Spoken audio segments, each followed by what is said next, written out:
Ha! Find a seat if you can!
You guys hear me now?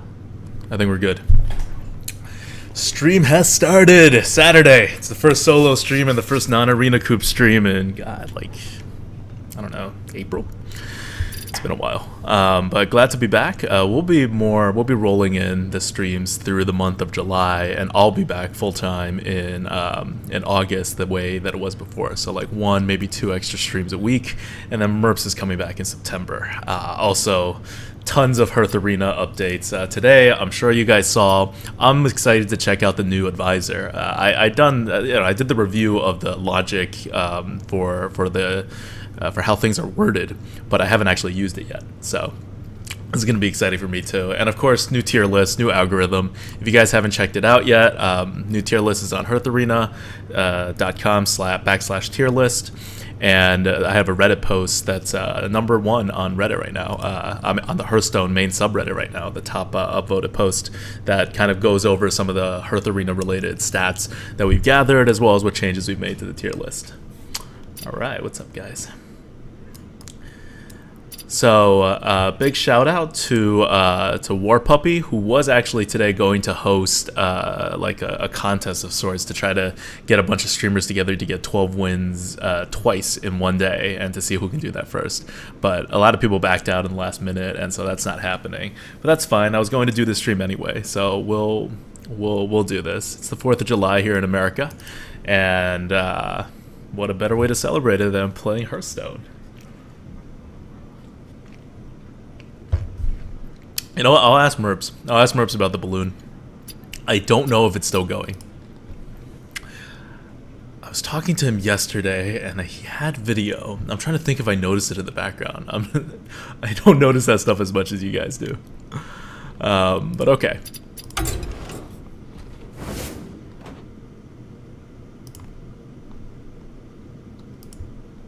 Yeah, Juke. It's not happening because you're one of the people that backed out. No. I don't know if he would do it with only the 2 of us participating anyway. stronger than I. Okay. 1 second. I still need to make some adjustments. Sound.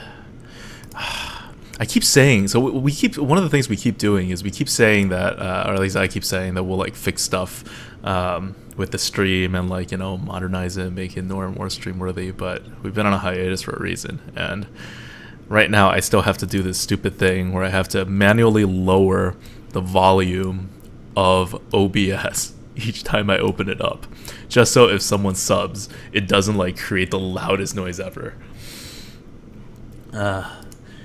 PXR LOL says, how much gold on your main account, Adwikta? Well, why don't we see?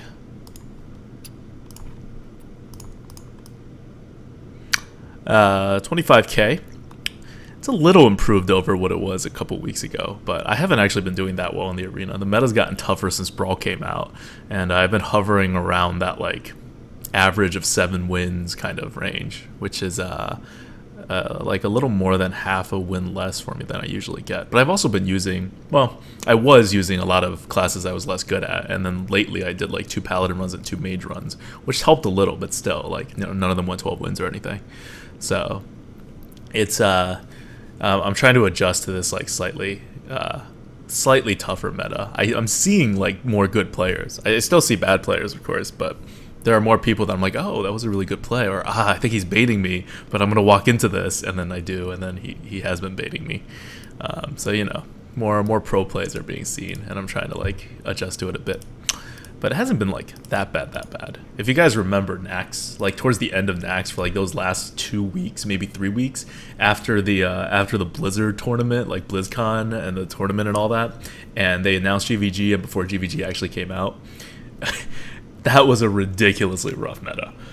So we're not quite there yet, I don't think. But statistically, this is the hardest meta that since we launched Hearth Arena. Okay, so we're gonna do a warrior run to start because that's what we do. Ancient Mage, Gajixan, Dragon Egg. So one of the things with small sample sizes is for the month of June and the month of May, our Ancient Mage sample size was like over 2,000. I think it may have even been over 3,000 for like such a crappy card because we just have so many decks. But even at that amount, like Ancient Mage like fluctuates wildly between like when we isolate different segments of time, which shows us that it's not really consistently performing. We didn't raise it by all that much, but by some statistical measures, Ancient Mage is like a 40-45 rated card.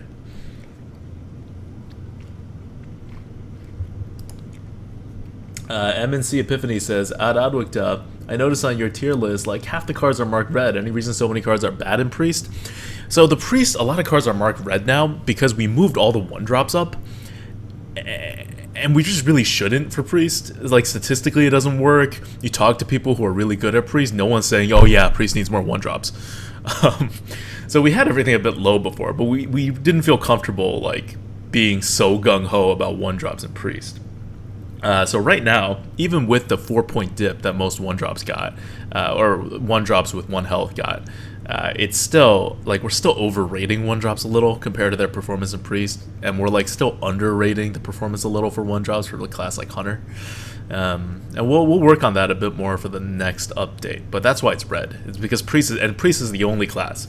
Apparently all other classes do much better having some 1-drops and doing the tempo thing, whereas for Priest, that lack of card advantage is oftentimes not worth the extra one attack thing, because it's pointless to buff, right? Like, besides Valens, there's nothing, and Valens will only make a 1-drop. Actually, Valens is decent with a 1-drop.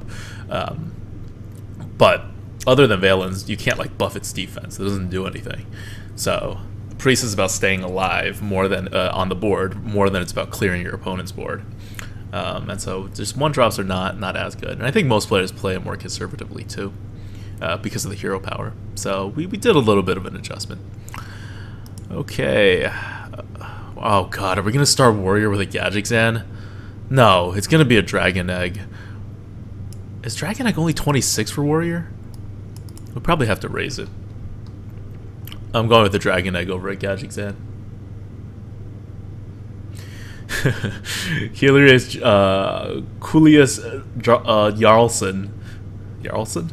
I have no idea how to pronounce Swedish names.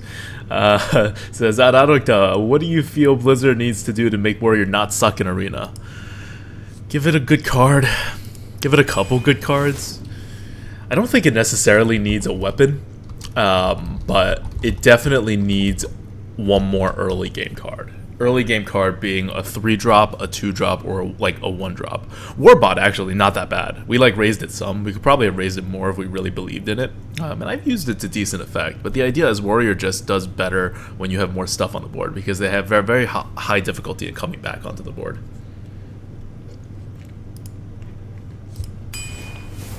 So you could make Warrior do a little better coming back on the board, but that kind of makes it more similar to a lot of other classes, and I like the classes to be different. So I'd prefer the Warrior go more the Warlock route, but with weapons, which means to have more small minions.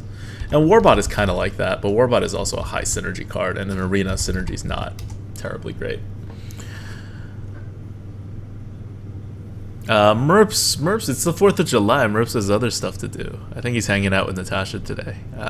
He says he won't be stopping by, but we'll see. If the stream goes long enough, I feel like he'll make an appearance once he gets back.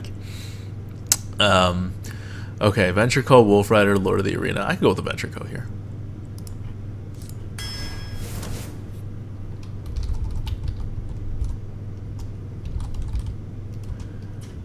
PXR LOL says, duo run with Ratsma, when is it happening? It is definitely going to happen. It is going to happen at some point. I still need to message him and set that up. But that is definitely happening. And it's probably going to happen soon, like in the next 2 weeks, I'd say. It's been on my like to-do list for a while, because we haven't, like me and Ratsma have not done a run in a while, and we need to. Direwolf Alpha, ooh, with the Dragon Egg. I don't believe in that synergy, but good enough to overpower Hearth Arena here. Senj is good.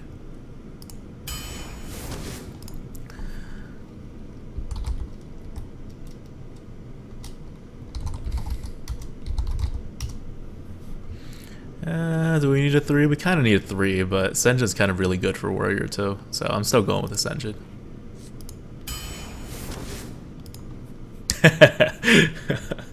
Pota 2 HS, sure.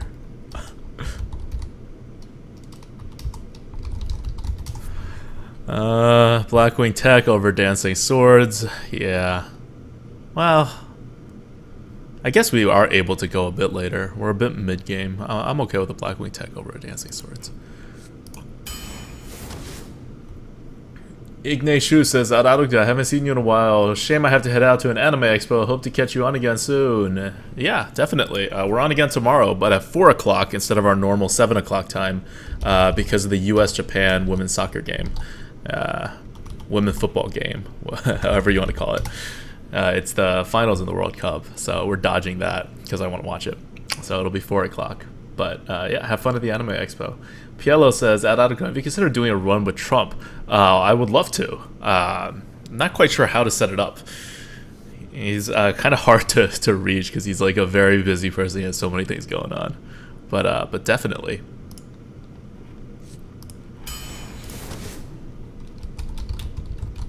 I don't know if you guys know. Maybe my newer viewers don't know, but Trump was one of the reasons why I got into streaming and doing like Hearthstone on a high level in terms of providing content, because I had made a constructed deck actually that was a warrior deck with weapons and whatever back in May. Hit legend really quickly. It was my first time playing constructed, and I made a post, went to the top of Reddit. Trump picked up the deck, started streaming with it, hit legend that season with it, and I was like, oh my god, that's Trump. He's just like using my deck, you know? And so it made everything seem a bit accessible. And it is. Hearthstone's a relatively accessible game to like get into. So would definitely like to co-host an arena with him at some point. Shady, what's up? Welcome to the 4th of July run as we build a oh god, okay, so here's the new Warbot coming into play.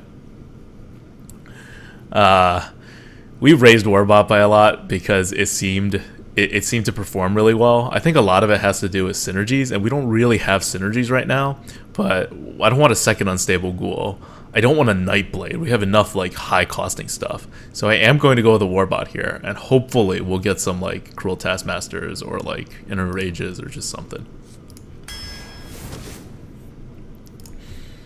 Second Arcanite Reaper or Mechanical Yeti. We kind of don't need 4-drops. I'm going to go with the Arcanite Reaper as Hearth Arena suggests. We're doing well with 4-drops, and Arcanite Reaper is such a good card. Oh god, are we taking Echoing Ooze here? Let's see. We have 2 2-drops, really only 1 2-drop. We have an Unstable Ghoul.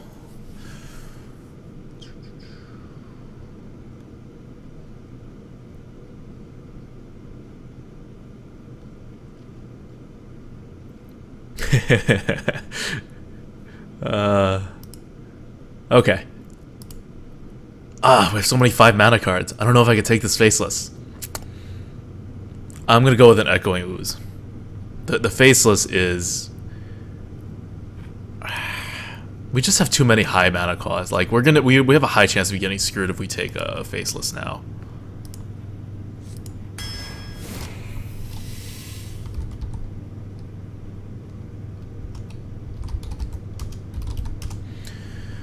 Jeeves is not what we're looking for. Upgrade, that's exactly what we're looking for. Oh, this is such a good deck for upgrade. Now let's get some Arcanite, Arathis.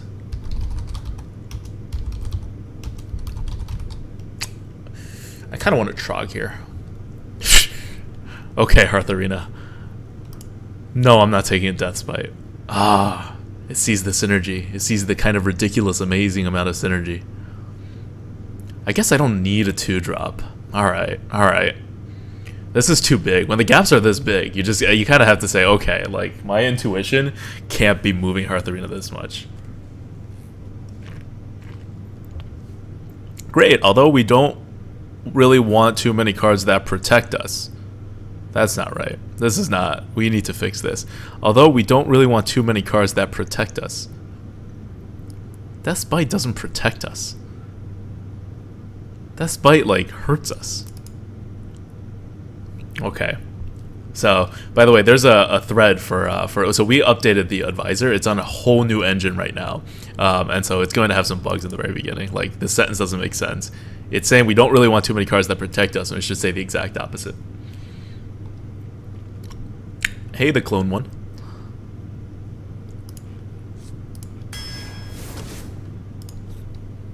Wolf Rider, Magma Rager, Worgen Infiltrator. Definitely the Worgen Infiltrator.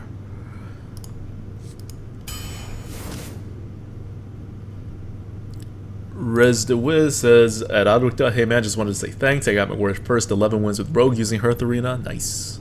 That's what we like to hear.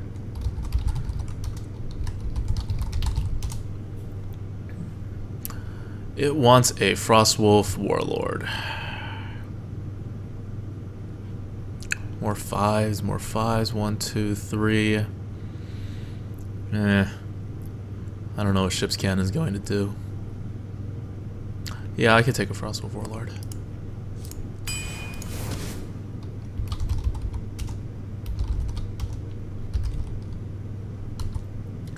Lofi says, Zadok, have you done a run which you stick strictly to Hearth Arena suggestions? Yeah, definitely. I try not to, though, because I'm trying to, like, test stuff. So I like going against Hearth Arena and figuring out what we can do to improve it. But, oh god, Grim Patron.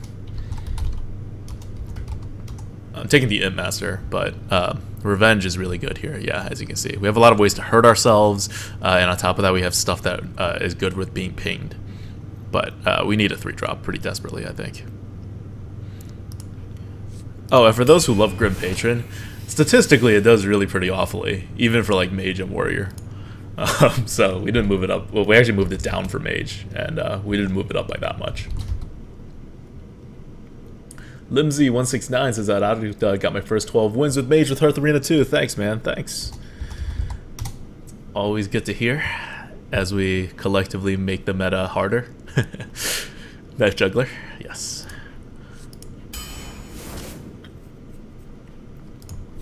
Oh, there's the Arathi. That's what I want to see. That's exactly what I want, because I have an upgrade, and Arathi is amazing with upgrade. Alright, Kikyo man, subbing for 6 months in a row. Thanks for subbing. One of our super old school supporters from back like last year around this time, actually. Oh, fans of the Coop, you're in for a treat in a couple of weeks. I have found our very first Arena Coop run, that Druid run that doesn't have a link, and there's a video for it. Twitch deleted it, but apparently I have a video that's still saved on my computer, and I'll upload it to YouTube, and we'll release it on the anniversary of the Coop, which is coming up in like 2 weeks. So that's gonna be exciting. You'll see like really crappy production values, and me and Merps being like, okay, oh my god, someone's watching us. There's one person watching us. Who are you?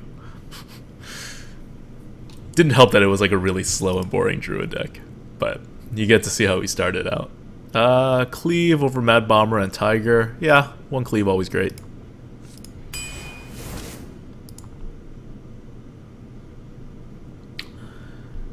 Prof J Moriarty says that I'm always looking forward to your solo runs. Thanks. That's why we do them. We're gonna try to make a more of a balance of content coming into like next fall. There's the Inner Rage.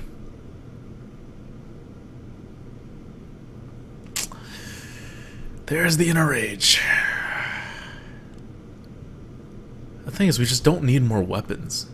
Like, I don't think another Death Spite is really the way to go.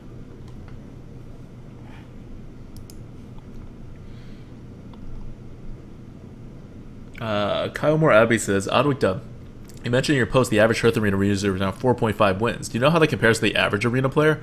Well, the average Arena player is going to win, like, I think 2.5. Because, yeah, because for every win there is a loss. So, well, maybe 3. Somewhere around there. I think someone did the math somewhere. It's definitely, like, below 4.5. And that makes sense. If you're using Hearth Arena, first of all, it helps you if you're not that good at the game. And if you are that good at the game, it still helps you a bit. And second of all, the fact that you like went out and found Hearth Arena means you're a more sophisticated user than most players. And also, I think a lot of people, like, if they like DC on a run or if they like retire a deck, they don't actually like record it. So there's a lot of reasons why that number is going to be significantly higher than the true average of players that you face. Alright, we're going with the Death Fight. This is happening. We have a Frostwolf Warlord, we have a Venture Co, we have 2 Arcanites. We are going face.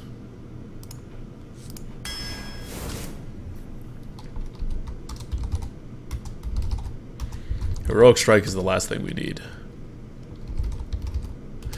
I think Gurubashi is going to be the way to go here. I don't know about what Hearth Arena is doing. Or Hearth Arena could just not do anything.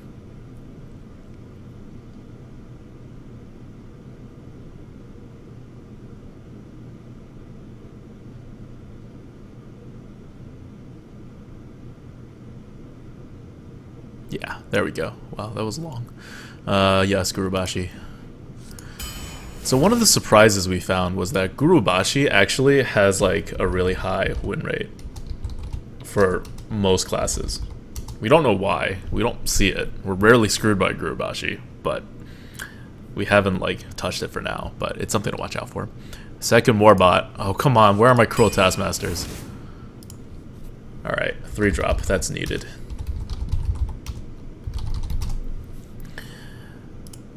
Shattered Sun. 2, 1, 2, 3, 4. Yeah, we need a 2. Kind of need a 4 too. Not really. We'll just weapon up on 4.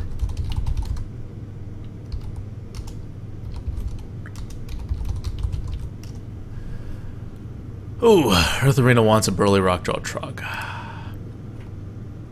You can see why, right? Like, there's not quite enough 4-drops. It's not like we have enough little stuff to back it up. We only have 3 3-drops. We have 1 dragon for the Blackwing tech, so we're probably not going to hold him. We're probably just going to play him as a 2-4. We don't really have enough two drops, but what do you guys think? What do you guys think? Tidehunter or Rockjaw? Hearth Arena's trying to make me pick Rockjaw. My instinct is to take the Tidehunter. We have 3 more cards, so it's actually probably about a slightly less than 50% chance we get another 2-drop. But also, we have like a 30% chance probably to get a legitimate 4-mana card or 3-mana card.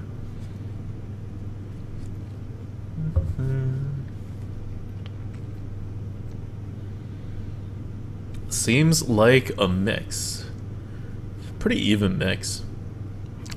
I'm gonna go with my instincts and go with the Murloc Tidehunter. Oof, Battle Rage. We're definitely not taking another Arcanite Reaper. Oh yes! You see this? This is what I love about Hearth Arena, because I was thinking about the Rampage. It's a great tempo card, and we're gonna have a board. That's kind of the point of getting all these low cards. And now you get a Rampage, and it will have really good tempo. But yeah, Battle Rage is the way to go.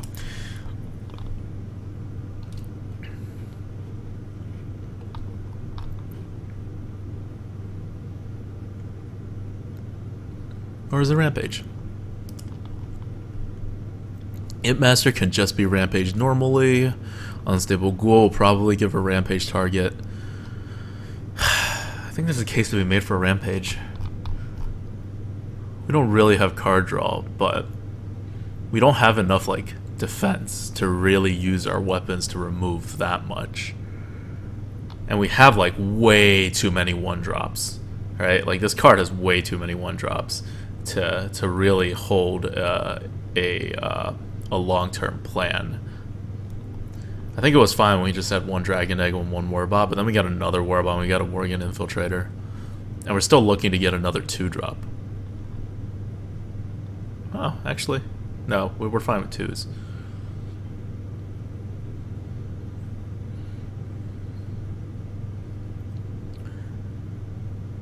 PRXR LOL says, Autodive, Hearth Arena was a child. Would it be a boy or a girl? It would be a boy. That's just my personal feelings towards Hearth Arena. It's probably really sexist for whatever reason that I can't put my finger on, but I feel very strongly that it would be a boy. Rampage Ooze. Oh, if you had that Death Spite second charge, put it out, Ooze, Rampage, that becomes a 4/4, 2 4/4s. That is a combo. I don't know why Rampage is synergizing with Micro Machine, but okay. We're gonna go with a Battle Rage. Yeah, we're gonna go with a Battle Rage. Preserve that flexibility. As it turns out, we have a Raging Worgen and a Frost Elemental. So Raging Worgen would be a 3-drop. We have a bunch of 1-drops. I think having a 3-drop is useful. It's more useful than the Frost Elemental, which is another big thing. We have 1, 2, 3. We don't really have a lot of big things. We have ways to remove big things. So we'll push we'll push it. Yeah, Raging Worgen can get triggered a lot. And for the last card, Strugent Clunker, no. Arcane Golem, we've raised that significantly. Seems like a good card. But yeah, I don't think you can argue against Commanding Shout. It cycles a card and it makes sure nothing dies, and we have a bunch of things that would probably die otherwise. So I think this is a clear choice. Screwjack Clunker with Warbots. Alright, let's go with the Commanding Shout. Okay, we have a okay-ish warrior deck. It ended up curving out, but it kind of doesn't have a late game. And at the same time, it's kind of aggro control, I want to say. Okay, it calls it a tempo. It's a very low deck tier score. I expected that. We got a lot of really good cards. We also got a lot of really bad cards we had to take. Like, the number of times we took a card rated below 50, like, you almost never see that. So, it's true, this is it synergizes a bit better than its tier score would suggest, but it's still definitely a below average warrior deck, which is not good when you have a below average warrior deck.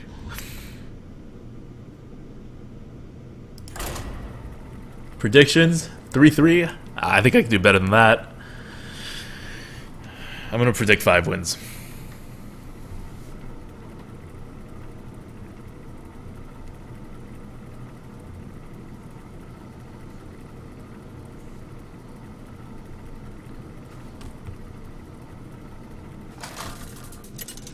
So keep in mind, we have 4 large weapons.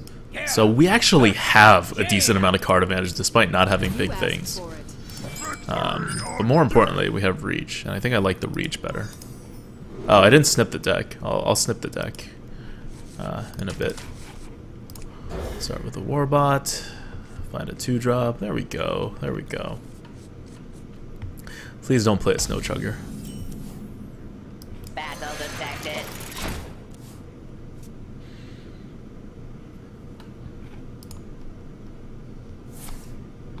6-3. I think we're centering around 6-3 is what I think the deck will do. That is fine. Alright, Micro Machine will not trade positively. Well, it won't trade positively with whatever else he puts out either. Ugh.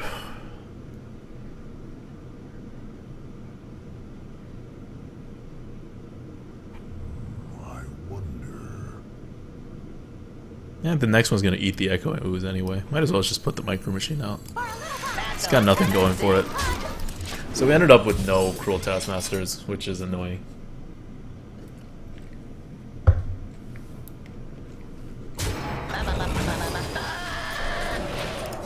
Oh, there's a giant black square.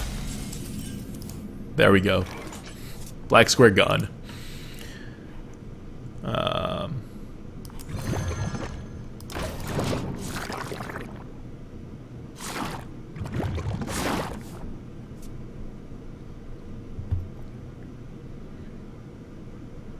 Get me something I can Death Spite. Really? Wow, I'm not even gonna equip the Death Spite. I'm gonna Battle Rage. I'm in it for the long haul now. He seems to like blowing cards.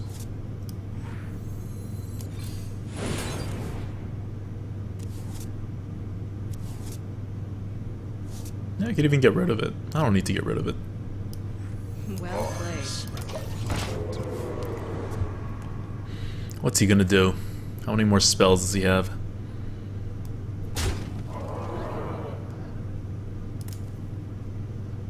Blonde Warrior 94 says, Auto imagine Hobgoblin this deck. Oh yeah. Also? Oh yeah, this is happening. That Spite is too much. I'm gonna Frostwolf Warlord. Wow, if I actually Imp Master, I don't think there's anything you can do to an Imp Master. I can cleave, trade everything, Imp Master. No, that's not good. Let's just Frostwolf Warlord. Make the obvious play. I'm trying to get too fancy. The Frostwolves stand ready.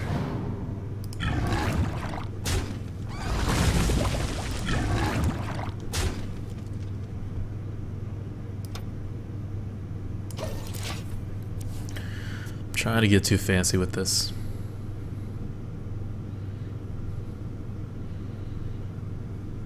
Even if he polymorphs it, I'll have a good way to do things. So he's really just gonna go face. That's fine, I guess. Slam, cleave, kill the water elemental because it's doing bad things to me.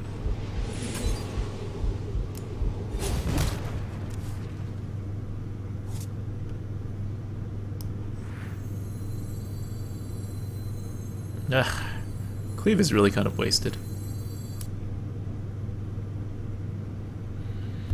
Could Knife Juggler, Egg, and hope for the best. Yeah, why not? I don't want to waste this cleave. I guess I could also race him. But no, I need to kill that water elemental somehow. I could cleave, kill the water elemental, and then go face. I actually like that.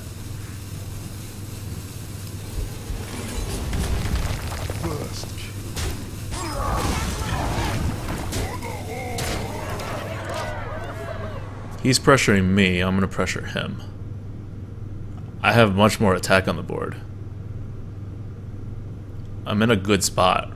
Really? Does he have that fireball? Because it was a weird move. Unless he has a fireball. If he had a polymorph, he would have done it earlier. Okay, he doesn't have a fireball.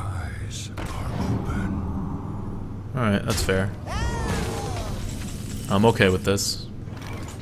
I'm very okay with this.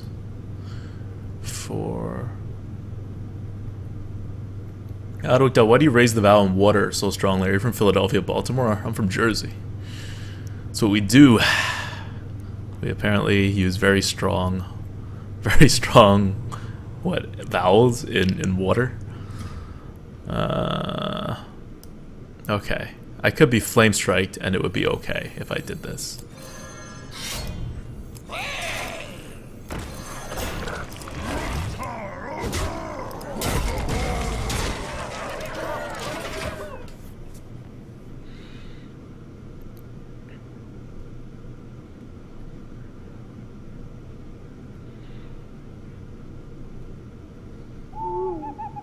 Alright, that's fair. It's just all gonna die now when I run my thing into the 4-2. Drink with me, friend. Alright, that doesn't help him. I'm gonna kill his 3-2 instead of his 4-2 now. Can I win? No, I can't win.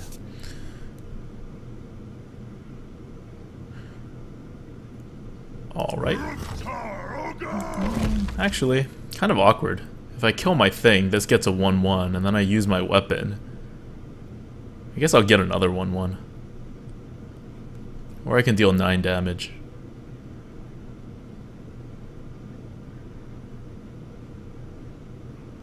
What now? Let's go for 9 damage. We're going for it. This is happening.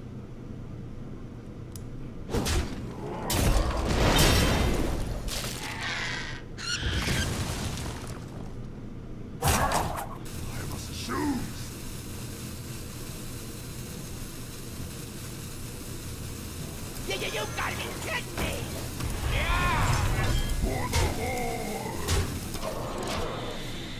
This is happening.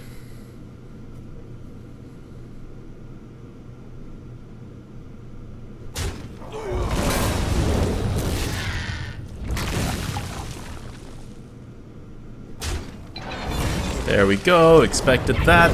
And now we'll see if he can take care of my stuff. And whenever I draw a weapon, we win. Well played.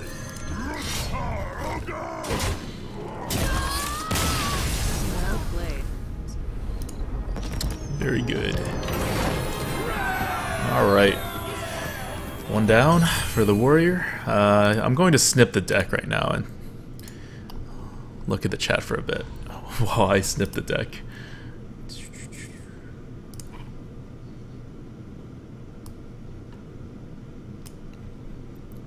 And I should also give you guys the Hearth Arena link. The stuff you have to do as a streamer. It's been a while, I'm forgetting. Here's the deck list, I've put it in into the chat.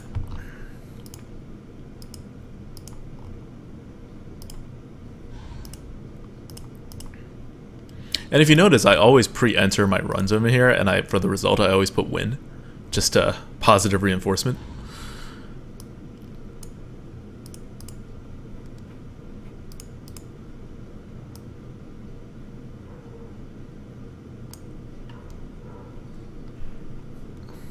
Well, I think I could do it over here.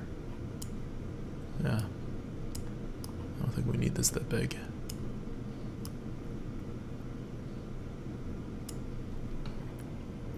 Maybe leave a little room on top for aesthetics. Alright. Let me know if this looks awkward or something. Like if it's too small. I think it's fine. It's only a little smaller than what the game is. Should be okay.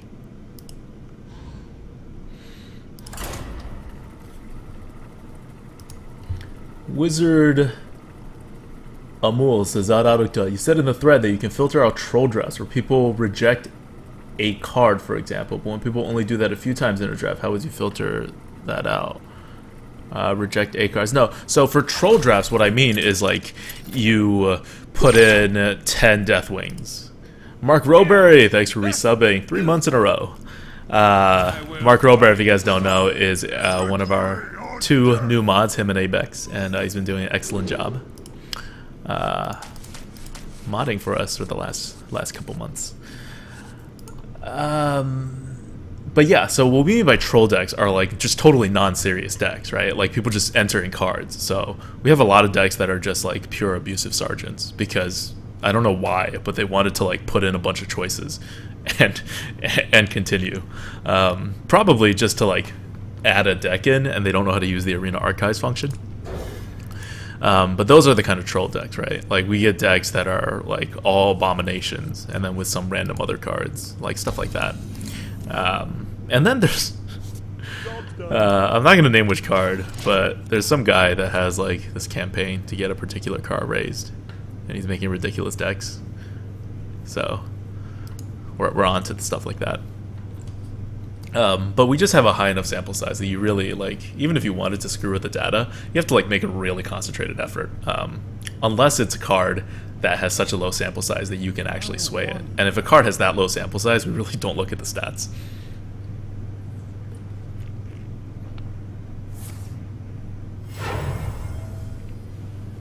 For a little while, I pack a big punch. Why do I not have a Fury War Axe? Put this apple on your head. Is it happening? Are we getting Argent Protectored? There was like actually a pretty good case there for just not doing anything and then cleaving it afterwards. It's probably what I should have done now that I thought about it in retrospect. Just the chance of having an Argent Protector is way too high. Like if we were at a higher win right now, I would have definitely done that. I probably still should have. It's a little conservative, but this is just like if he Argent Protectors and then we cleave, I guess that's fine too.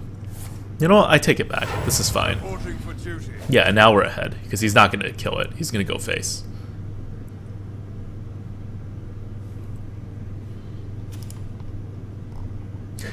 Klingon Admiral says, Adwicta, is it you and Misters of Pain? Oh no. He did the right move.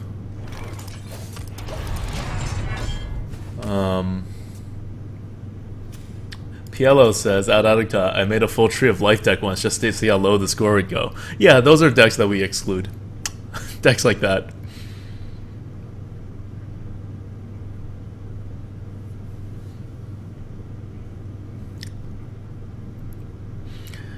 Think we got a sniper? Not necessarily. I am not a morning person. Not necessarily. Mostly because Knife Juggler is pretty scary.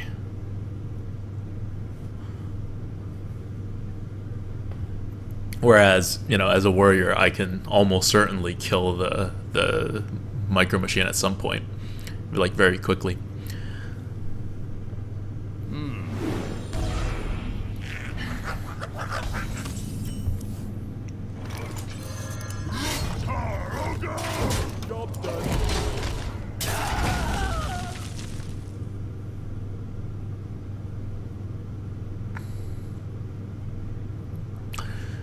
So, I think I got him. There's very few cards you could play now that screws with me. Alright, that would be one of them.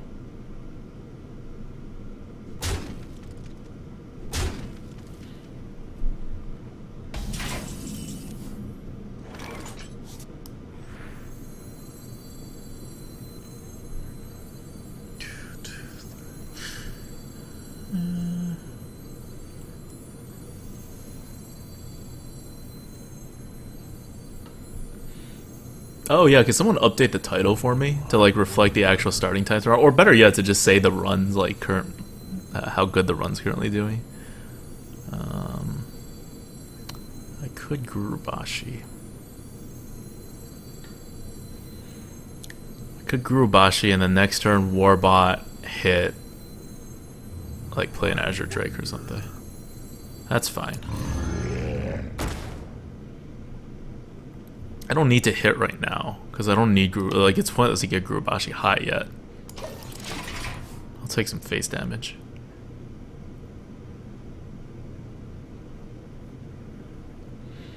The problem with cleave is that you can't do anything after you cleave this turn. Oh, you mean next turn cleave? Oh yeah, that was good. I should cleave the next turn.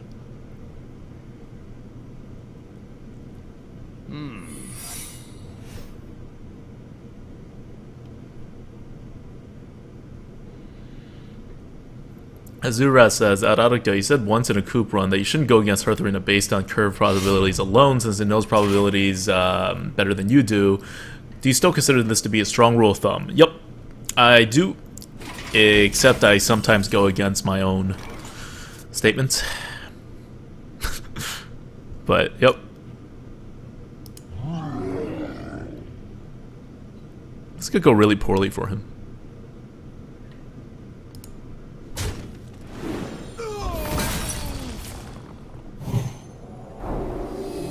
Of course, why would it actually go really poorly instead of really well?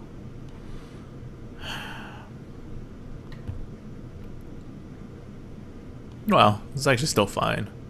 If I spell break the 2/2, I can still do this.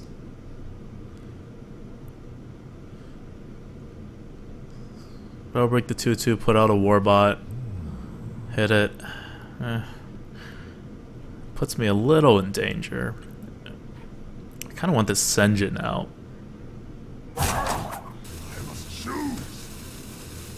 I could cleave and put a Senjin out. No, no. I'm not gonna get fancy with it. Your magic shall not save you.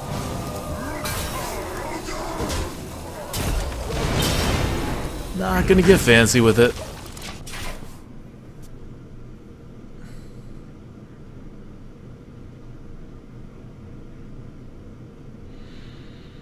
Astrovix, I see your question. I have no idea. I am not the programmer. I just make sure the algorithms are doing, like, I write, like, literally, like, I write logic maps, and then I give it to the programmer, and then I watch him program it, and then I, like, catch errors that he does sometimes. But what happens, like, behind the scenes, with network connectivity, I have no idea.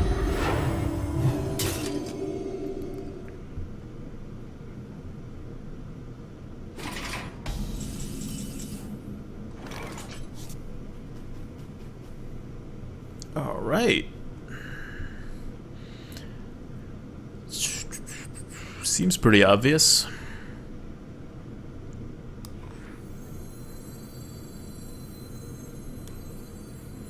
What? Oh, I want a battle rage so bad.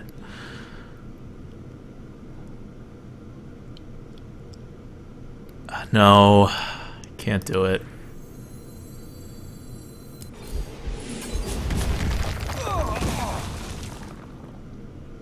Battle commencing. Can't do it.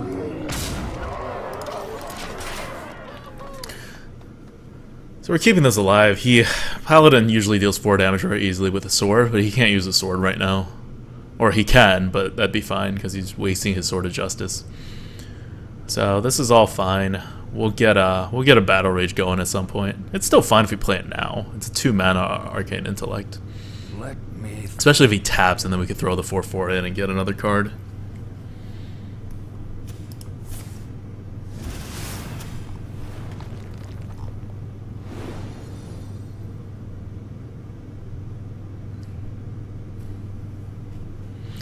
Something needs tinkering? Oh, that's a bit desperate.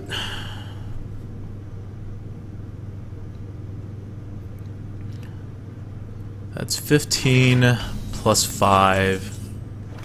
+6. Oh, I'm so close. I'm so freaking close. Alright. Oh no, I have it.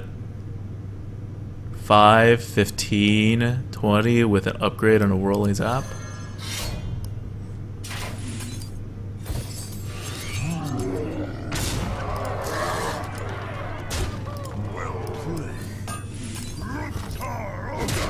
Lethal.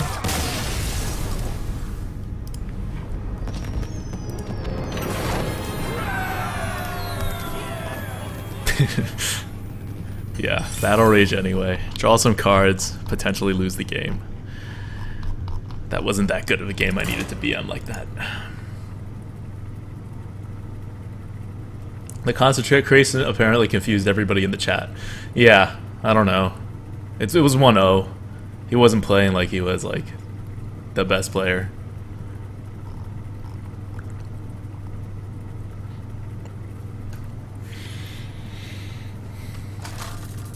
Or says, do we have to put in unimportant information like what reward we got? No, you don't have to put it in. It just it helps us gather data. And it's totally okay if you don't put it in. If you put nothing in, we'll take your stats out, like when we do any statistical analysis. So it's fine. Ooh, I'll keep an unstable ghoul. Just because it's Paladin. I wouldn't keep it otherwise. But against Paladin, it actually trades 1-for-1 with a shielded minibot. Oh, and it does really well if I have a Warbot also. It's all good. I smell blood.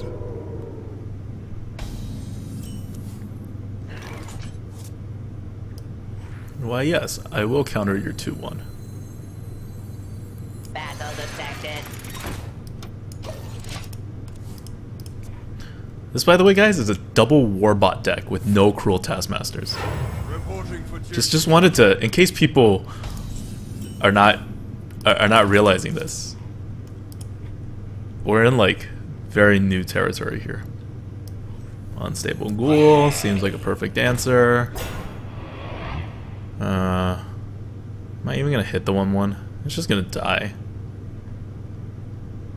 Yeah, I don't need to hit the 1-1. Crime Doge says, Auto, any chance we get a drafting mode that doesn't show scores until after the draft? Yeah, I think we'll do that like fairly soon, actually. Well, not fairly soon, but like in a couple months or something. It's not that hard to implement, and we're getting to the point where we think that would be a good idea. See ya, Shady. Thanks for joining. Oh, yeah, I should update the current record. I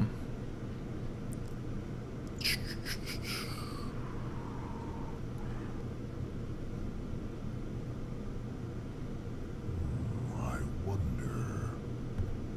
Maybe I should have killed that 1-1.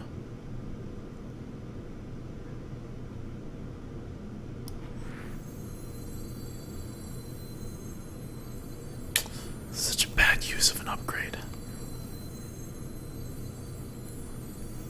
What now? This really is such a bad use of the upgrade. If I coin it out right now. I must choose.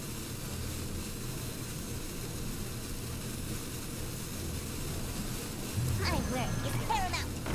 Leave me alone. Battle commencing.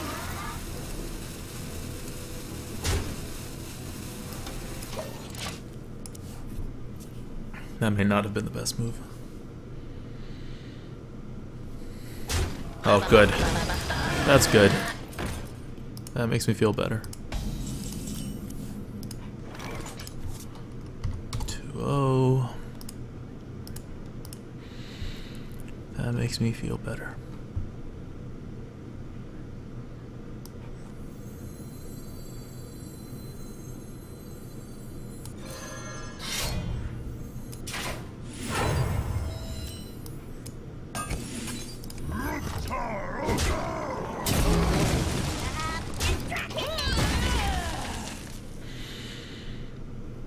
There we go.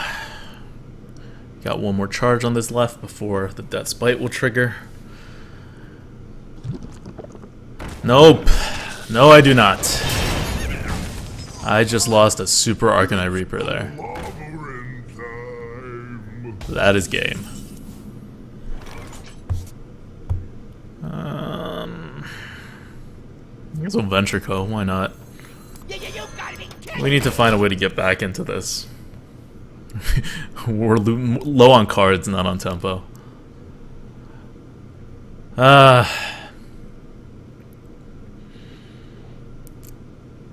He can't control that. Oh, fine. Really? Oh. Yeah, fine.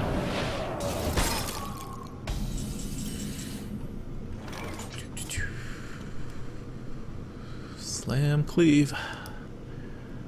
Hope to get lucky.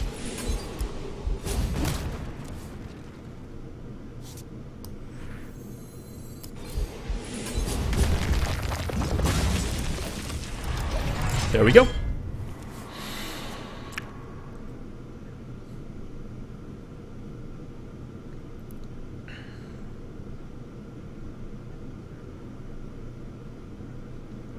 He's trying to get tempo. That's fine. Because I'm trying to get card advantage. So, we're working together here. I really wish this deck had like a shield block or something somewhere. Because we only have like, I think 2 taunts, 2 Senjins. And we have like 5 weapons. And an upgrade. Although I guess he successfully like took out 2 weapons.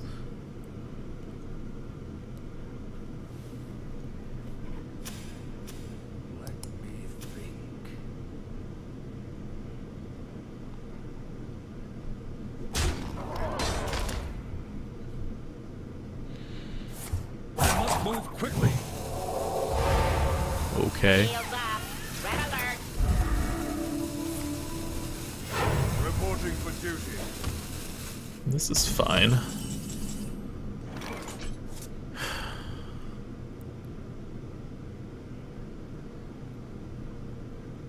Four, 2, 3, 2. All right. How you doing? I guess I do I want to trade into the 2/2? No, I don't want to trade into the 2/2. I'll just do this. Put this apple on your head.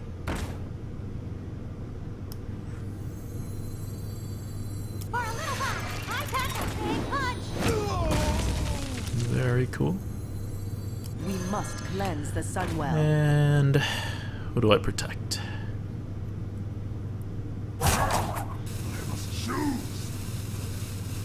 I guess I protect the Micro Machine.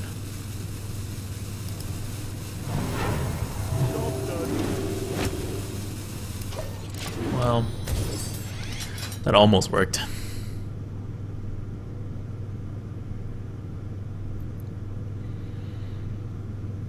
Don't consecrate me. Perfect. No. Yeah, he went face a lot, and now he's like settling back for cards. Fine. Reporting for duty. Be that way. I have plenty of weapons left. I have a Dragon's Egg, which is a great top deck. See, this is a problem with 1-drops.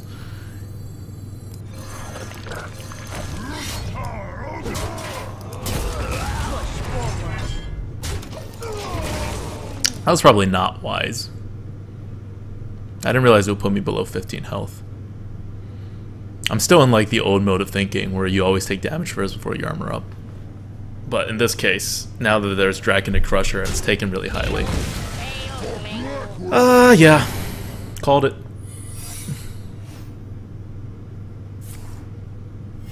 Reporting for duty.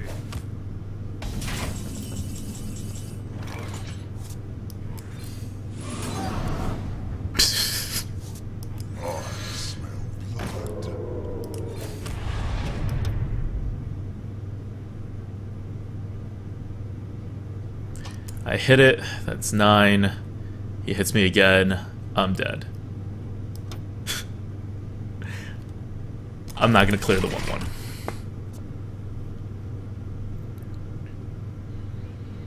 It's alright. That wasn't a misplay that would cost us the game. We were going to lose anyway. Reporting for duty. To arms, men.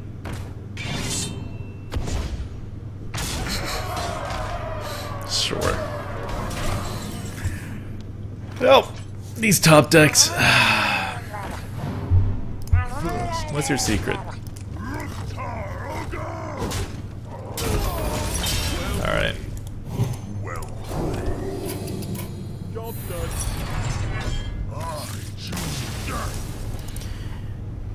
That did not go our way. Acidic Swamp Ooze. That's one more problem with the warrior, by the way. Between mages and freeze and Acidic Swamp Ooze, there's just more ways to like totally screw the warrior over than there is against most classes.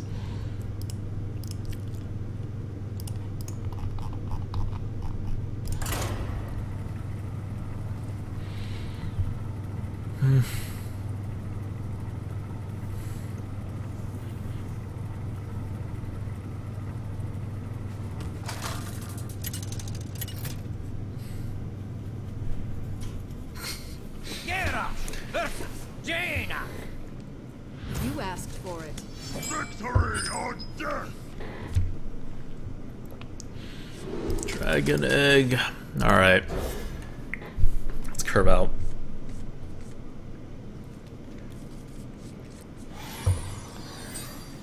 It's not curving out.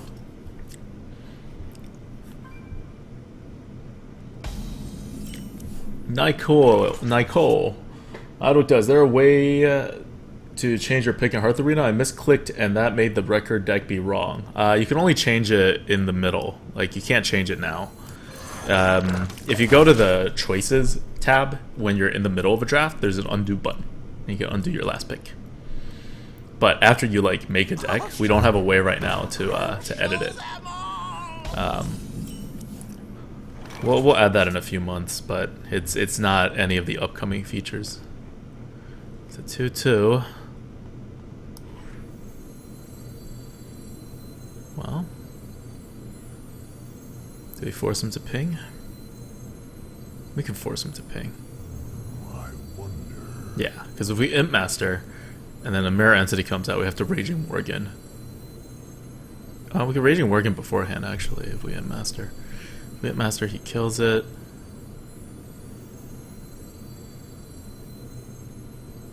And then we Raging Worgen. If he just kills the Dragon Egg with a ping, we drop it. We kill it. This is hard. Alright. Let's see how it works. I don't know if this was the right decision. If it's a mirror entity, this will be fine.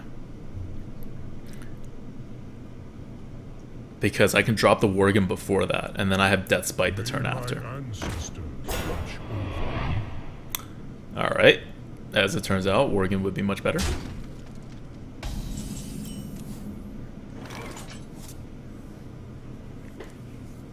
Could just cleave. Should probably just cleave.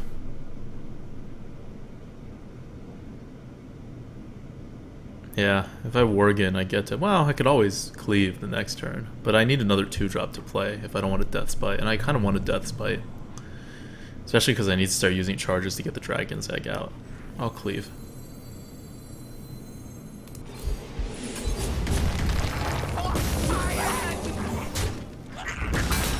Let the dark in.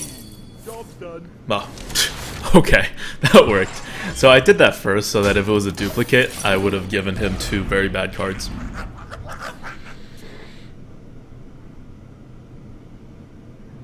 Someday I'll be just like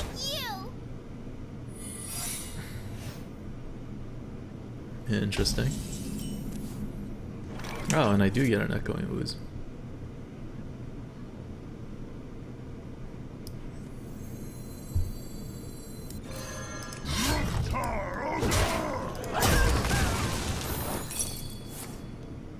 Really? Let the dark in. Wow. This guy has a winning strategy. It's called play all cards that you can. He could have pinged the 1/1.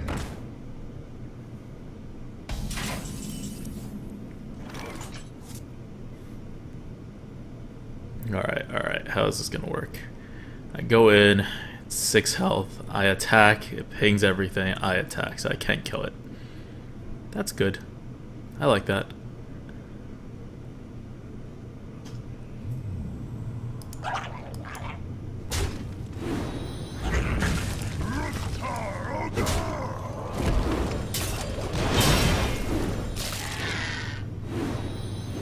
Let the dark in.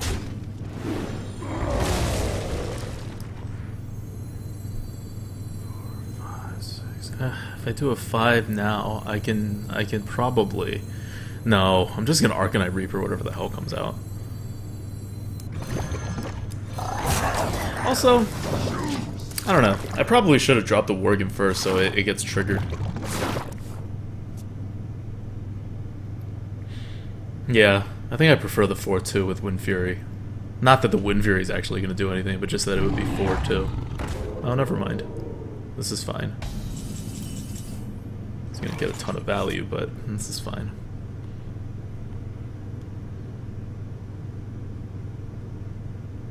There's not much I can do. I can't drop anything.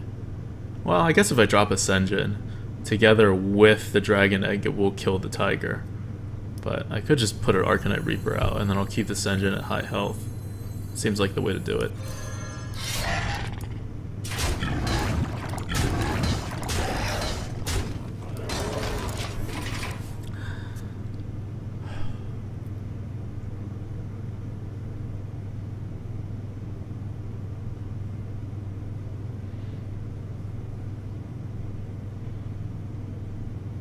They'll never know what hit them.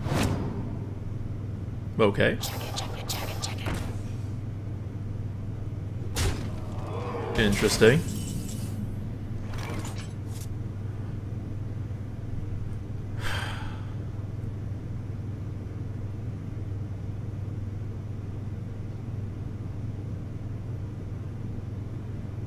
The Ascension's coming out. Ascension tap Warbot is going to be the play.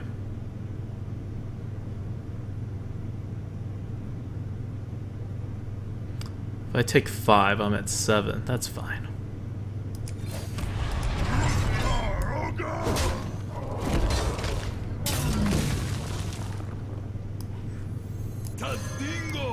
Battle detected.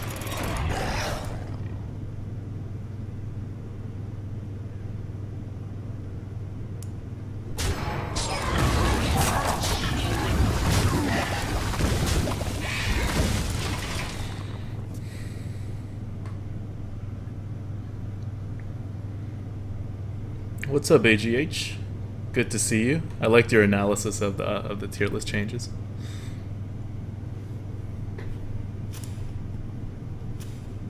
Mark Roberry says usually 1 run. Yeah. Oh no, today's gonna go on for way more than 1 run. What to do?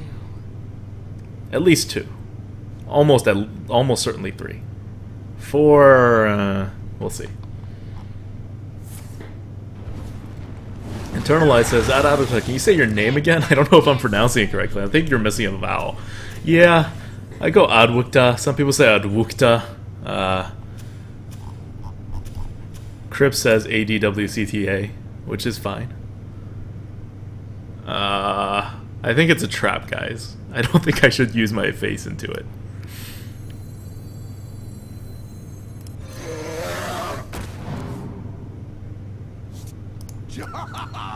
Battle commencing.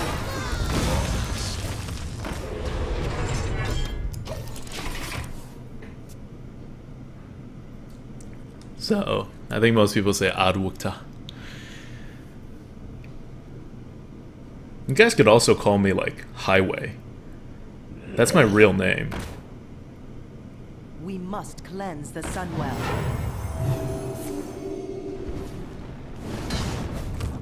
So, I don't write it anywhere, but I will definitely answer to Highway. Do I want to put this out? Definitely making that trade. 3. If I go down 3, I'm at 7. I tap. I'm afraid. I'm a very afraid person.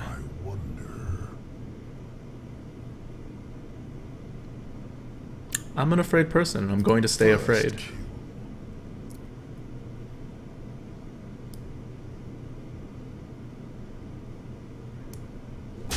Magic shall not save you.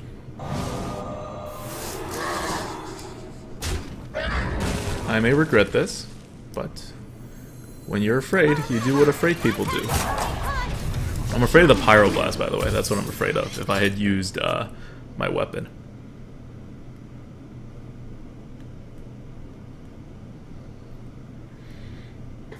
Yeah. He's gonna flame strike. Alright. That's cool. I still have the advantage.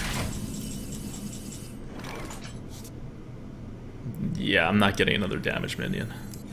Let's just recycle this card. Crap. It's gonna be like this again. Apple on your head.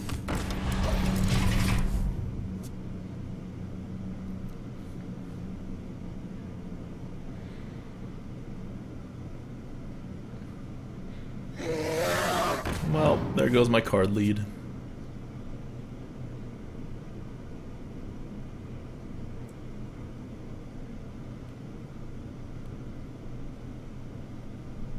You call that a weapon?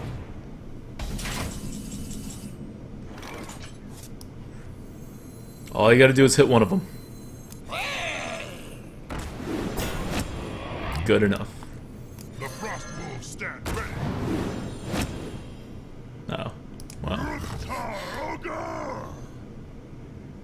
I hit this, I armor up, I'm still fine.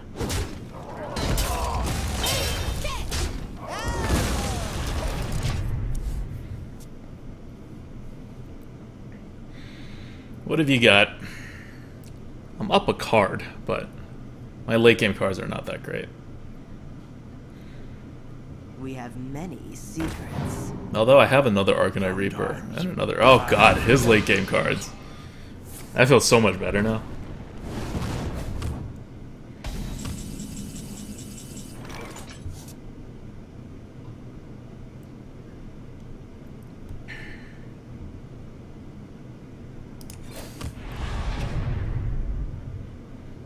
Gonna eat that up.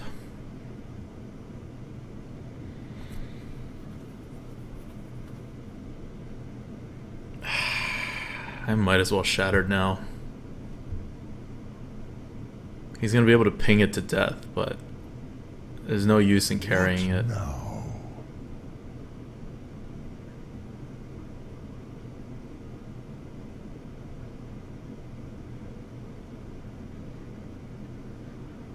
Yeah, there's no use in We being must coy with cleanse the this. Sunwell. I must choose.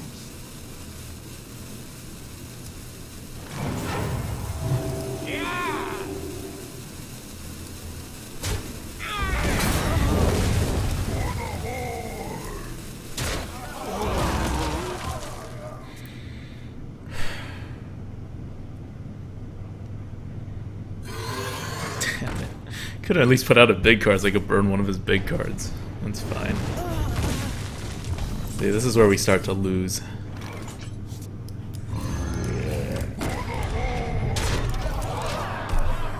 This is where we start to lose. Come on, I have 2 weapons. I need them. Need them real bad.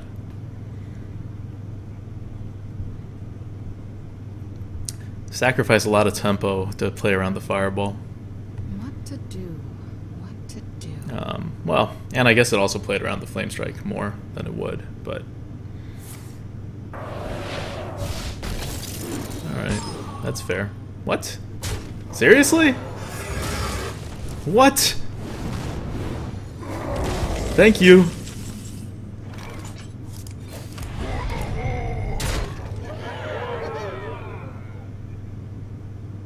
I unfortunately don't actually win if I hit him to the face with this right now.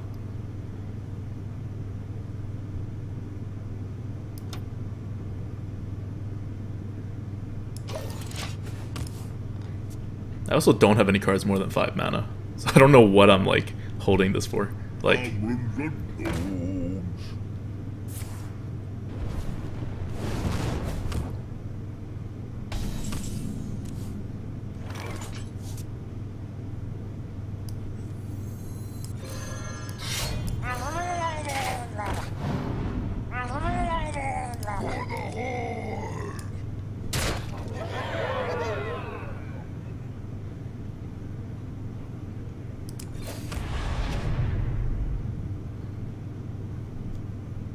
always short. I guess he has to do something if I do this. He needs, like, some kind of initiative. Dark Twinge says, Adwik, maybe that's what Gurubashi does mysteriously well. People burn stuff to stupidly kill it. Maybe. Like, he lost right there. I think he, like, I don't know if he actually had a chance, but... Well played. But he certainly didn't after he burned everything to kill the Gurubashi. Like, I'm not a mage, I can't ping the Gurubashi. Alright, I'll take it. That was a mage, we had a coin, we won.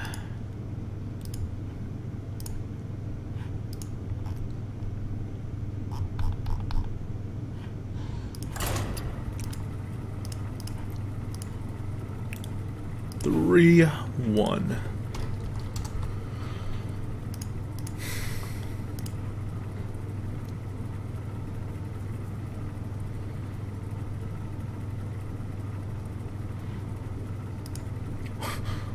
Why are people telling me to stop playing people? Stop paying people. Oh.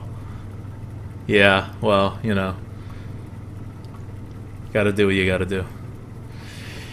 That 7.5 wins per run doesn't happen by accident.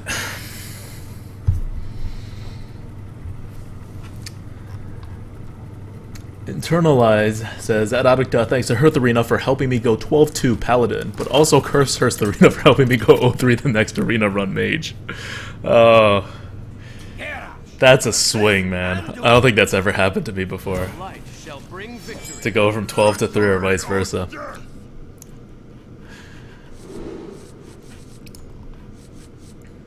But hey, that's good. I think it's more fun when you have variety as opposed to, like, you know, if you always average between like 3 and 7, for example, that seems less fun than if you swing wildly between like 12 and 1. Dragon Egg. It's not gonna do anything. I'm just not even gonna consider Dragon Egg a card because I have no way to trigger it. I'd rather get a 2-drop. Like, we drafted Dragon Egg as the first card. And then there was one Inner Rage we passed up, but other than that Inner Rage, there was really, like, I wanted Cruel Taskmasters, and they're rated really high, and I would take them. And I got 2 Death's Bites, but that's for later. Other than that... Okay. If we need to, we can Warbot, and then slam our own Warbot. No. Well, we might. I don't know. Battle detected. Definitely play it, though. It's a priest. You put whatever stuff you can on the board. Oh shit. Jarabush. Congrats. You just got a Dr. Boom in a pack.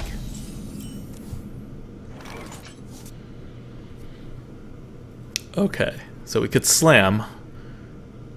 Or we can Shadow Sun doesn't do anything. We're slamming. Battle commencing.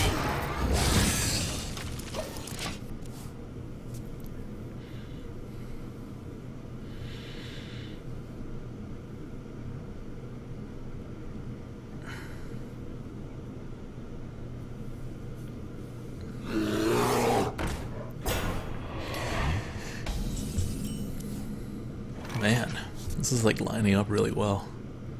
Too well? Do I go? No, I can't do Ascension. That's just stupid. I just take it. Cleanse the Sunwell. Battle commencing. Like, it may seem like we're doing really well, and we're getting really the most out of our cards, but we're not doing well at all. Because he can at any point put something that we can't remove. Like that. And then he can buff it to his heart's content. So it's actually really bad.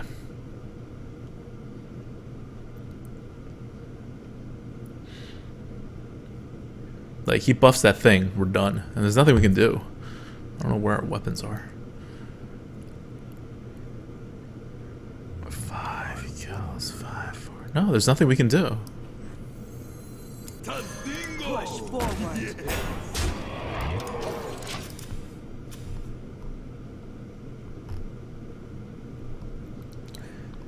MNC Epiphany says, that article, what convinced you to start valuing some cards over 100? It just got to the point where it's not really a huge problem, but Oh, really? Is he gonna Holy Nova this? Oh, okay.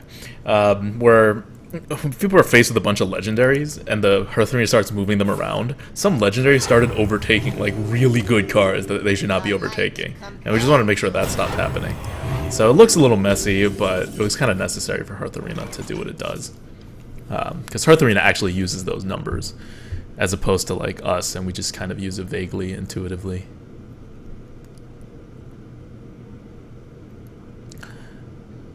Do I just Frostwolf? I think if I Senjin again, that'll be really good. Yeah, I'm gonna Senjin again.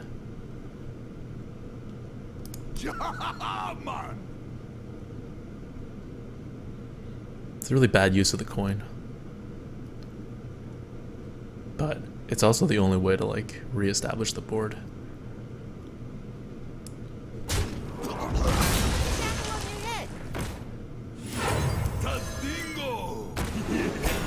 Boom!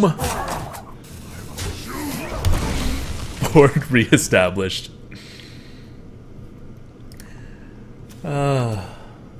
Yep, Warbot killed something. War Puppy says, at Adwicta, you completely swap all of the arena ratings for Mage on Hearth Arena, and you get people to high value on Iceberry and low value on Water Elemental. Arena will be a better place. Do it for the arena community. One day, man. One day we'll just change everything. And then I'll tell all my buddies, and then we'll all play a ton of Arena on that day and get our average really high. Oh, Gurubashi. This is such a Gurubashi time.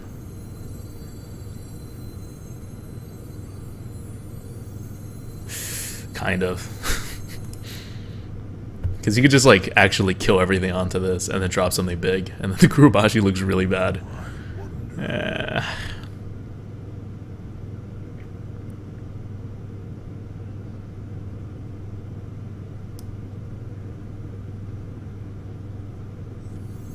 Fine. No Gurubashi.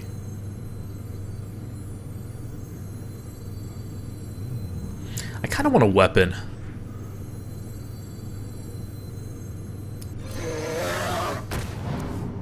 That's not a weapon.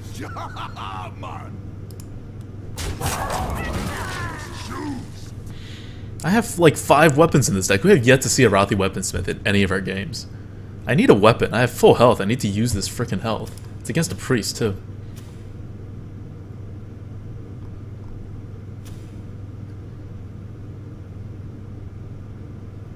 Ugbog says, oh yeah, Arokta, why did you say the Little Exorcist and Tauren Warrior have the same stats? I was comparing them on Reddit. They don't have the same stats, because the Little Exorcist can be bigger. It's its entire value. You can't ignore that. Wow. It's kind of what he wanted, I guess. Assuming his purpose was to be really annoying. Because I am annoyed. This doesn't actually solve any of my problems. Well, actually, this could solve all my problems.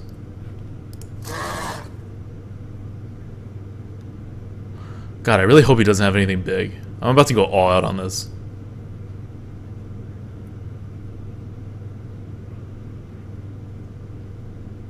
Do I go all out on this? No. No, I don't go all out on this. I hedge. The frost wolves stand ready.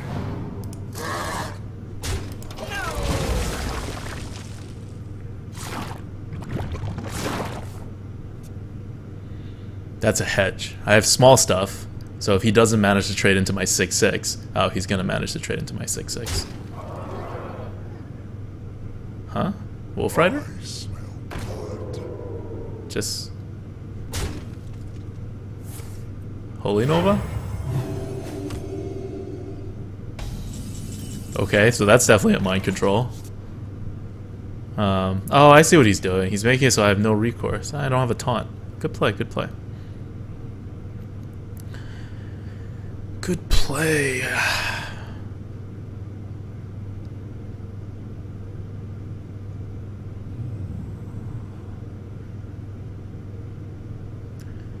I need to get big stuff out.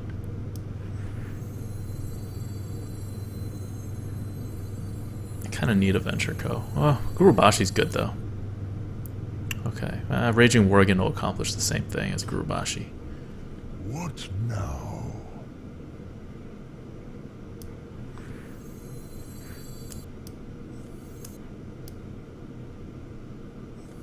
I must choose. You gotta be kidding me!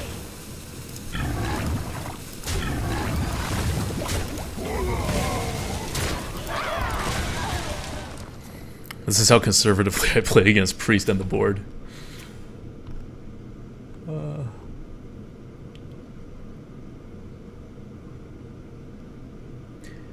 Eltane says, Adadukta, while I don't personally use Hearth Arena, your stream has been a huge part of becoming an Infinite player. I'd like to thank you for that. Thanks, man. You don't have to use Hearth Arena. It's a little clunky right now in terms of, like, you have to put everything in, and, you know, I totally get it. Especially if you, you know, already know what you're doing. Alright, Gurubashi. But thanks. We try to be helpful. How did he heal? Did I just not... I probably just didn't deal damage. What did he do? He healed himself. Oh, he's just holding cards. Okay. Well, this prevents against a Dark Bomb or some other shenanigans. But yeah, thanks.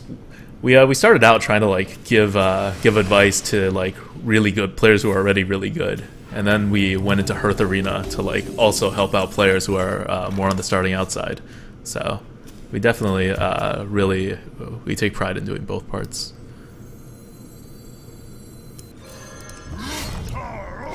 Come on, big money, big money.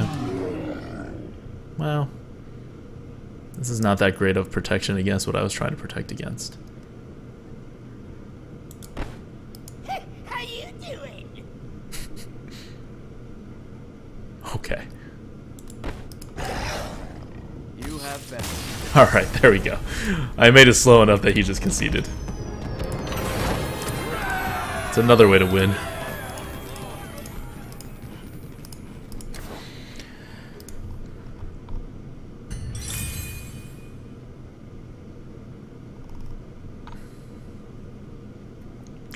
Janul Behanger says, Adadukta, how can Hearth Arena suggest this on the first pick? Normally I would pick Growth Tender. However, we don't really want too many early game cards.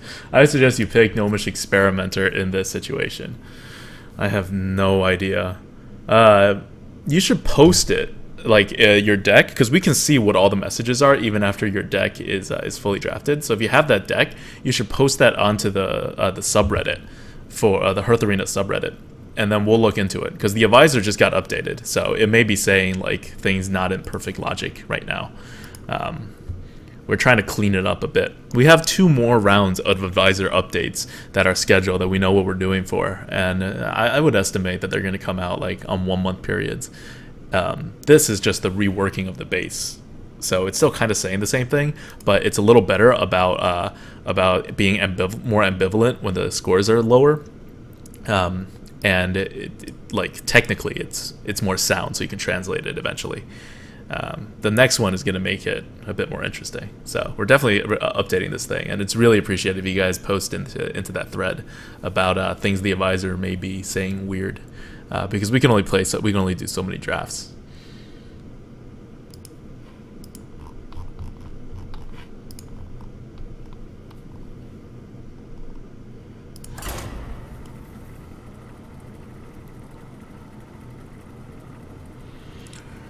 Luchasaur says, I want to ask, what is the best draft setting to pick Venture Co? I don't really get the hang of that card. The best draft setting is when you need so it's actually very good for aggro.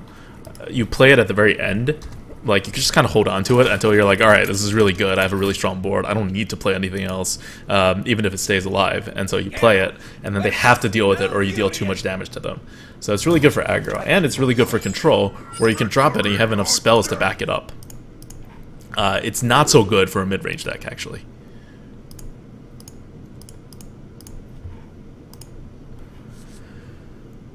But, you know, it depends. Everything depends. Okay, we're keeping our philosophy of just tossing away Dragon Egg.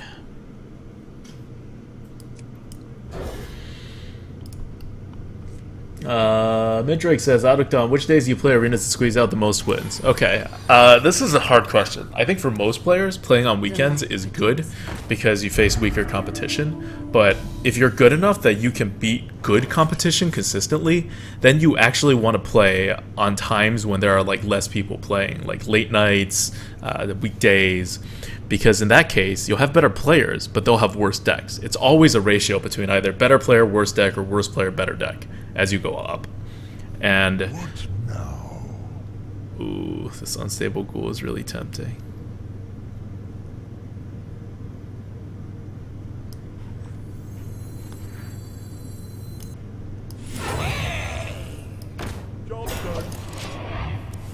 I'm gonna do it.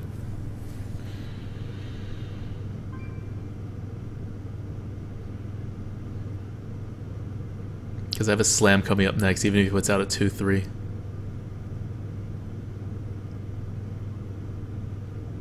I'm gonna get my 2 for 1 here. Oh, he doesn't even care. Alright, well, if he doesn't care, then I guess I won't care. I could slam and accomplish the same thing. Or I can upgrade and that'll also let me drop a Worgen. I have nothing to do the next turn. Yeah, why not? I have enough weapons, I don't need to... Although upgrading Arcanite Reaper to be 6 damage, it's kind of clutch against a Druid. But then what am I going to do next turn? He's going to drop his 3 mana card, I have nothing. What now? Yeah!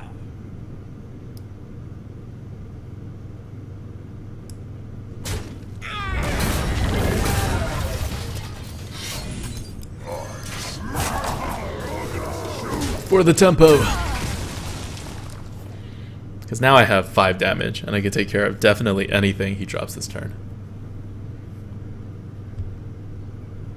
And hopefully I'll draw some stuff to play.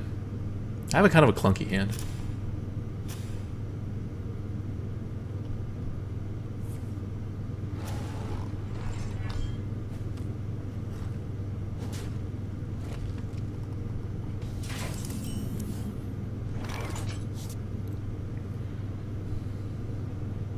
Oh wow, he did nothing.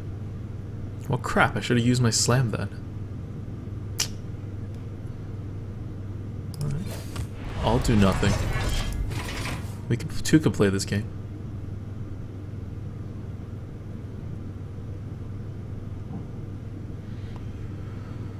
Are there any plans to implement a pixel reading app like the HS tracker eventually? I can't comment on that. It's not a definite no. But if it is, it's not.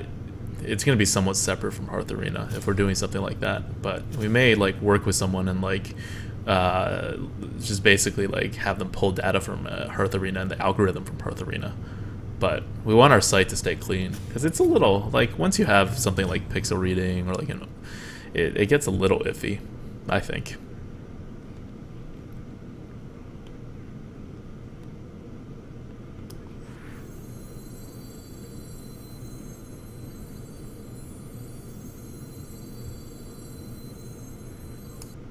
What now?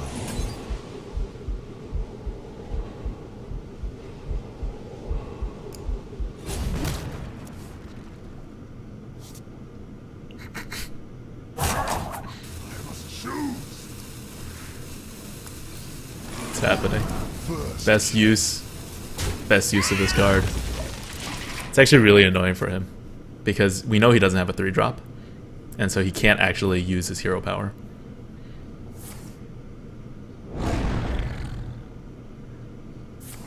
Yeah, see?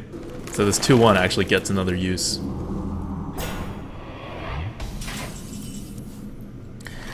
That's about all you can ask for. Your magic shall not save you. First Right? Like, how good did that get? Very happy about that. And we need more stuff like this, because We're gonna eventually, like, take 8 damage to the face swing weapons into that thing. Oh, he doesn't seem phased. He's just going on. Alright, I can see why he's not phased. Well.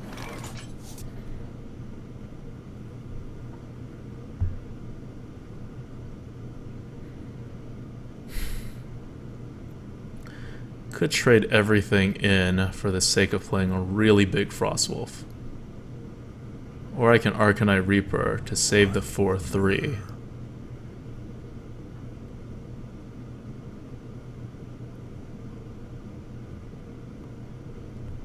I guess I don't need cards.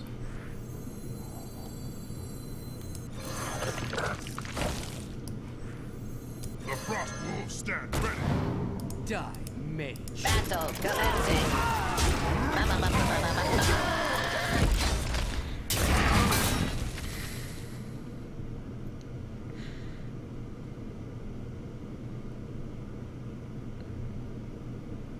Trogzor. Trogzor. For a little while, I pack a big punch. Alright. So he looks like he's on the side of being dead.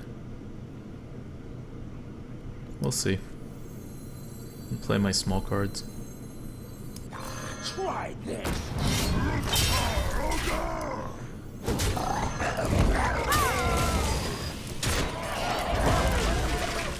This is like a totally unswipeable board.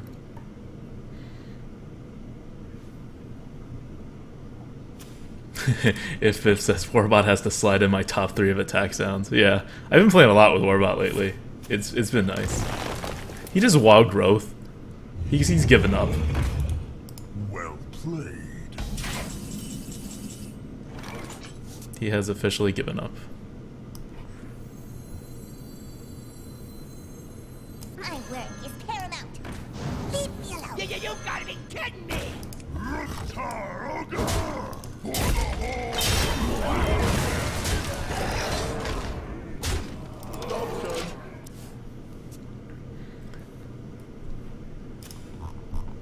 He's given up. He's just playing this out at this point. Like, either that or he has a Deathwing. But even then, I would just wait a turn so I could draw my Deathwing more. Although he'd probably be dead by then. That's not like a non-consideration. Do I just win? 10... 10... No, I don't just win. Distracting me.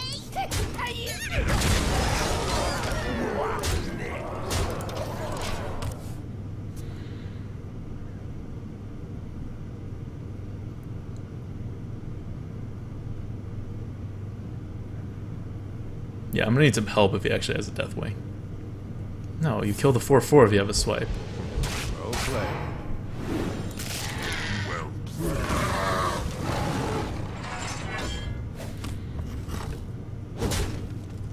Yes. Kill all the eggs.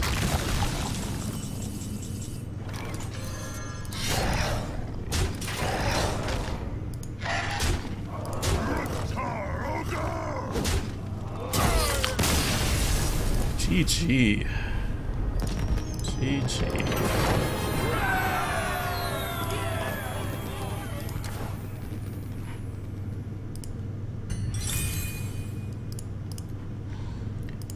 Alright, we're at 5-1. I've hit my prediction.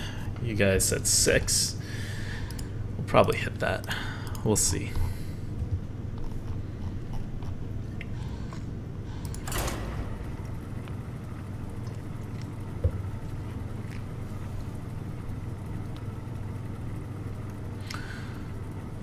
Potato HS, yeah. The 2-1 Paladin Noble Sacrifice sound. I try so hard to get that guy to live. It's hard. It is hard. Although I'm equally happy when you do a Noble Sack and you put a wolf out and you leave the right side open and they attack you with something with 3 health. It just makes you feel really sneaky. Even though it's just 1 extra damage. Alright. This works. Oh. See, if this deck had a Cruel Taskmaster, it would be like infinitely better. I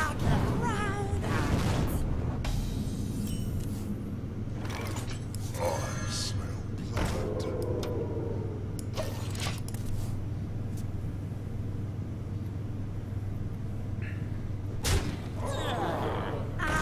blood. No, he's not gonna be happy.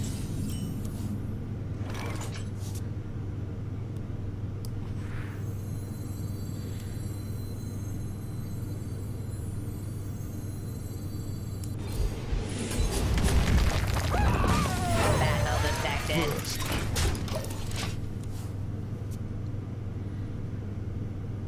Mark Roper says, "Auto toilet break? I need to go." You should take a toilet break whenever you want.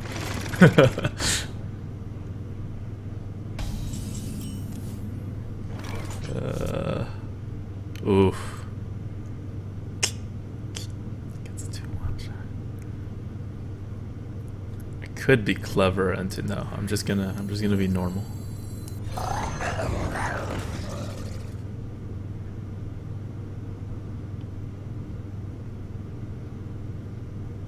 First kill.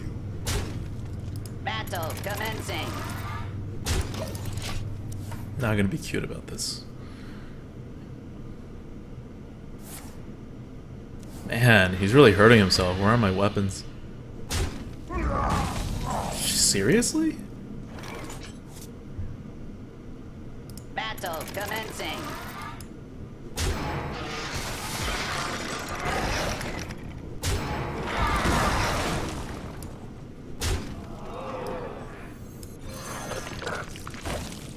So, I had the coin. He can't do what I think he wants to do yet. Right?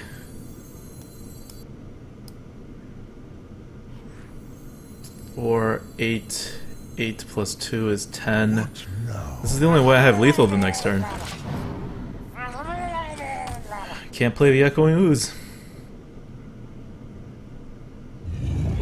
Yeah, that's not gonna help. Well played. This time. Yeah, that was pretty GG after that cleave with the Worgen setup. It was on the cruel side, and then I curve out perfectly.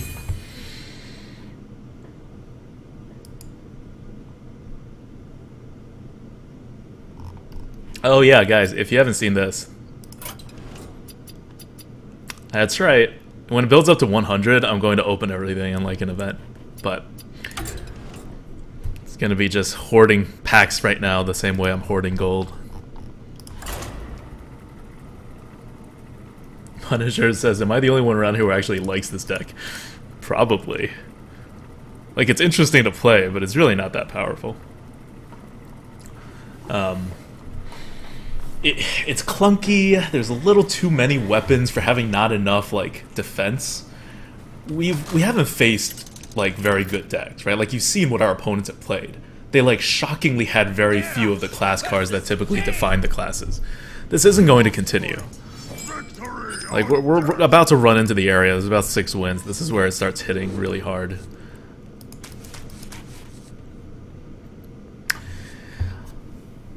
I even consider just having an upgrade right now just to get the tempo. In fact, I'm going to do it.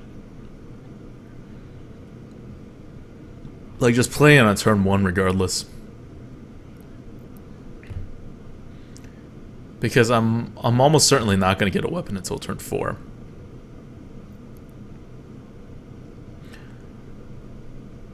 No, I want more chances at actually getting a 2-drop. Well, it's not the best 2-drop, but it is something. Job's done. They will all be open whenever it hits 100, which I estimate to be by the end of the month.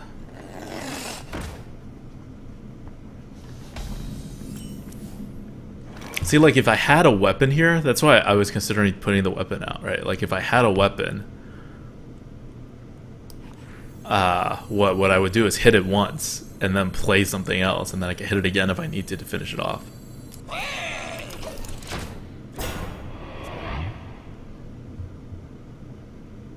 iPride HD says, Adaudica, do you have a favorite class that you like drafting and playing? Warrior. By far the Warrior. Of course, the problem is that the Warrior is just not that good. Oh. See, I should have kept the frickin'...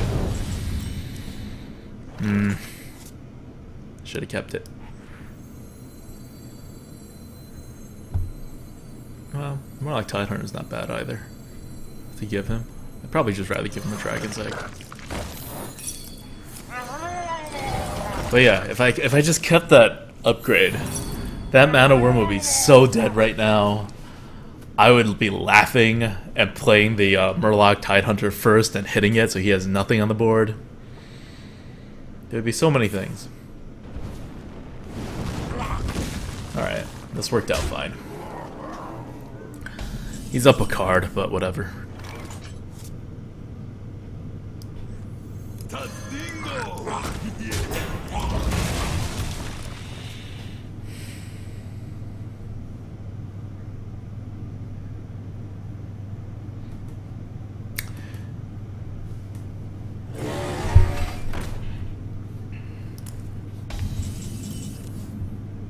Attack, cleave, Shatter Sun, cleave,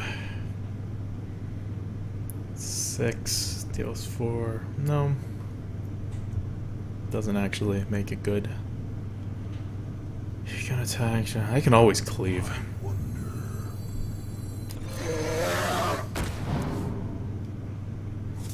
Yeah, okay, Arcanite Reaper, couldn't come a turn earlier, huh? Could not come a turn earlier. Maybe I just want to hit the O2 right now. Because the O2 can't actually do anything.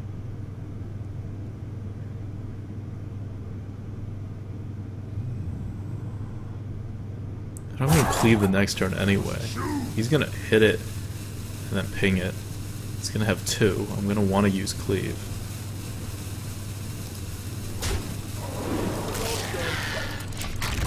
I hope that wasn't the stupidest thing ever.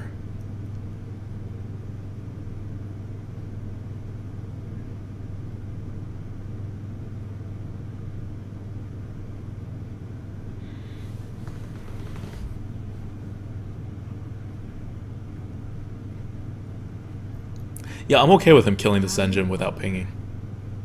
Because I'm just setting up my cleave. Like, that's all that's happening. Someday I'll be just like you.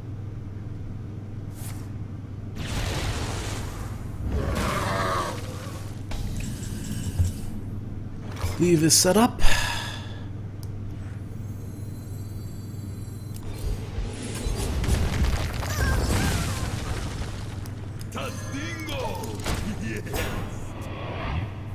Now back even with card advantage. Mission accomplished. Of course I'm counting this egg as a...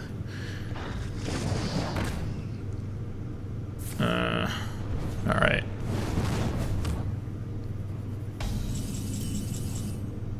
So he's gonna flame strike everything. Well, still be a 2.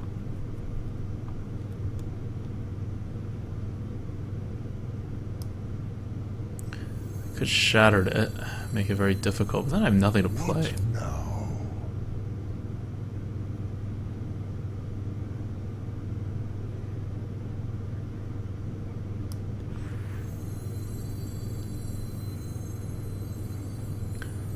One, 2, he pings. I wonder.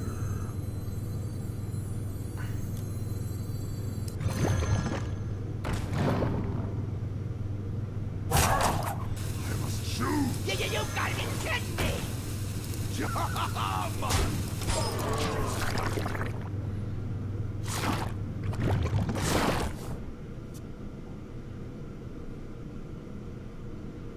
Should be fine.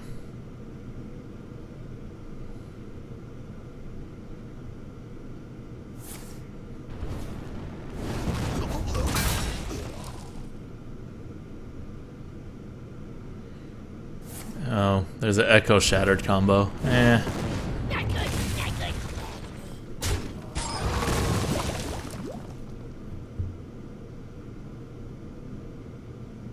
If you're gonna try to pull it back, that's fine.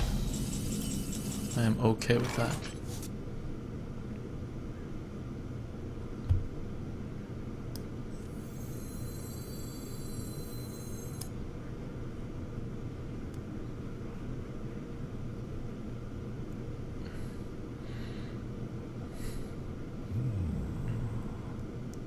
Two, 3 is 5. Ugh. This is so bad. I hate doing this, but I guess I have a slam, so I don't really care that much.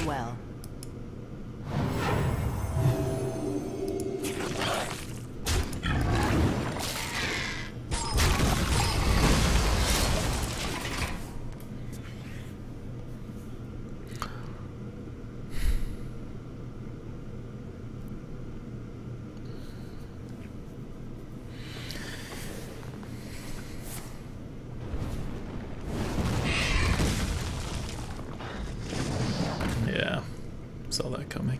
It's fine. It's gonna be a long, long process.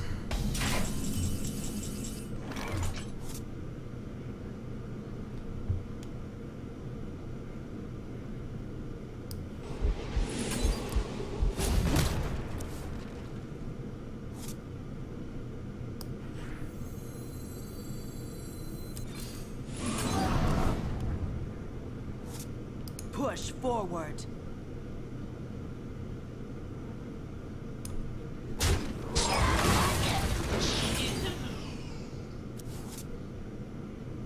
This is like the most complicated series of things.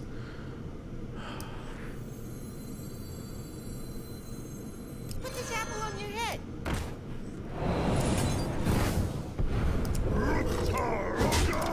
Alright. We've done it. We've evened out card advantage. And we have many, many more weapons coming. Wanna blow something? No! Alright, could have been worse, could have been worse. He has card advantage again. You call that a weapon? Yeah, okay.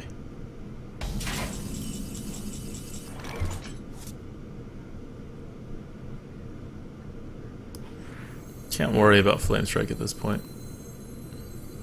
The frost wolves stand ready.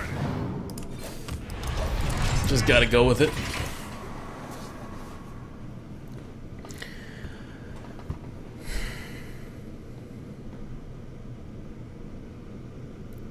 Yeah, and realistically, if he Flame Strikes, it what?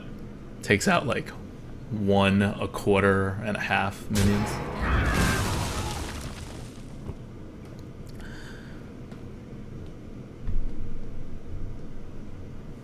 He has 5, I'm gonna have 4. I'm a card down, but Death Bite is 2 cards. So that's fine. You call that? That's not fine. Ugh.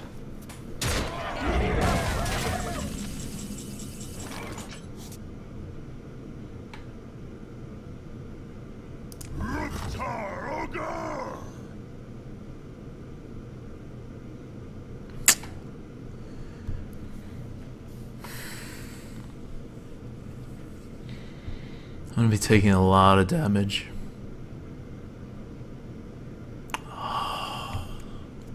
That was such a good combo on his part. There's nothing much else I can do.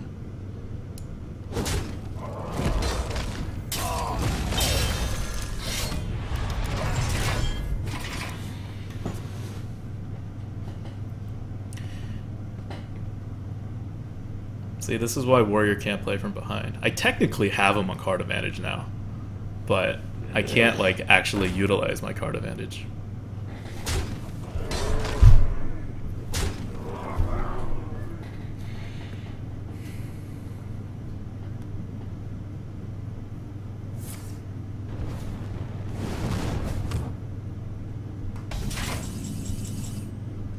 Oh, this is actually good.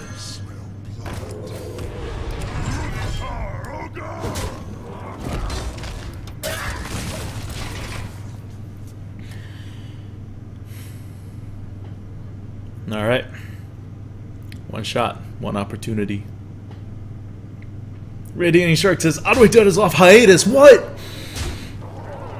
Oh no, he's gonna fireball me. Oh, that's fine. This is okay. I can live with this. Wow, I could spell break it, but I don't see the point.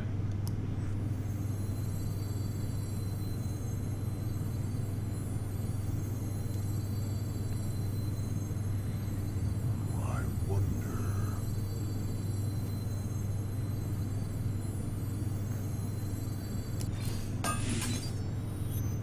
First kill.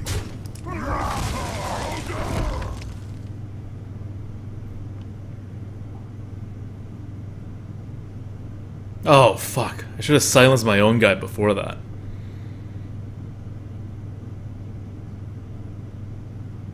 Crap.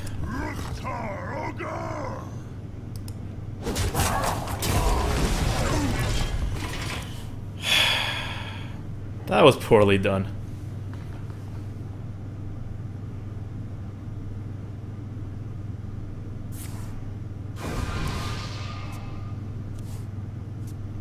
Oh, he has that card. Alright, we're screwed. Okay, we're screwed more than I had thought we were screwed. That's fine. We were in a huge hole for a while.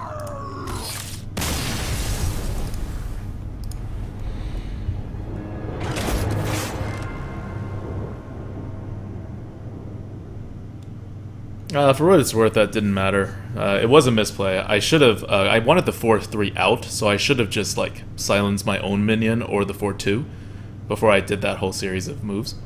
And if I had done that, I wouldn't have had to kill the 1-4. I could just leave it there and then force him to have something. But as it turns out, he was just going to fireball me to the face anyway. So he had that. 6-2. Are we going to get to 7 wins with this deck? This deck is already in the overperforming mode. And we never draw the Arathi Weaponsmith, which is like the best card. So we have certain theories about certain cards that we just think even Infinite players are misplaying or not using as well. Like Arathi Weaponsmith performs about like 5 points worse than where we have it. I'm not moving it down.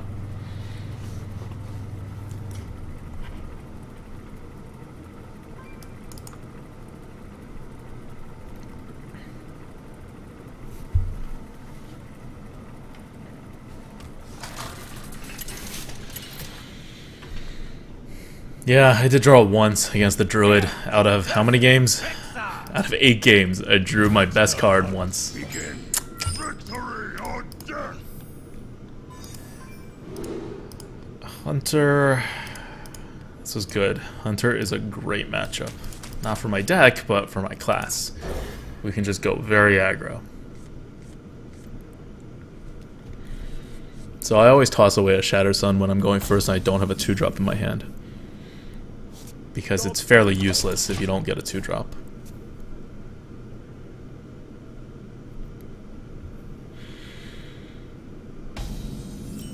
Yeah, I mean, honestly, I take Weaponsmith over Death's Bite. Do I want to cycle a card? 3, 1, and it's all reactive. Yeah, I'm gonna cycle a card. No, you know what? Health is actually important. I'm against a hunter. Oh, Merps is here. I'm actually facing Merps. Sniping. Massive sniping happening here. Alright, well, if it's a snipe, he's gonna snipe something. I am not a morning person. It's not a snipe. I hope it's a freezing trap. That'll make me very happy.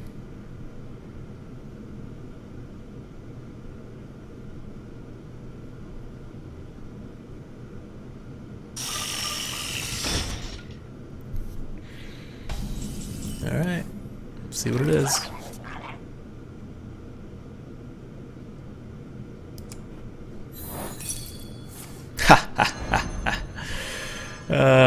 Well done.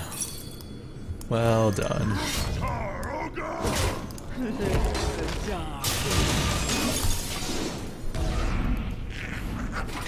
It's a good bet. The only counters to that at 3 are Razorfen Hunter and Imp Master. He had nothing to do at that time, but he had a coin. Your magic shall not save. Alright, fine. Let's see if I care.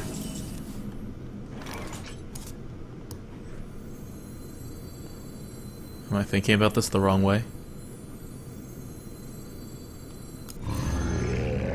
No, I like the way I'm thinking about it.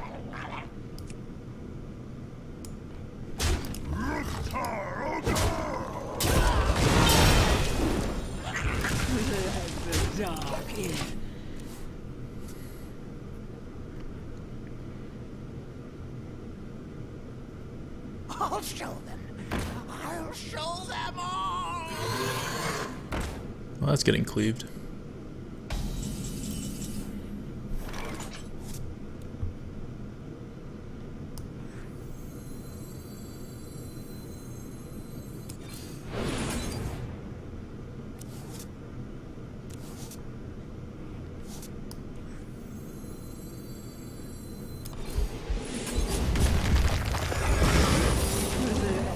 Dark end. Yes, I could save the 1-2. I could not care less about this 1-2.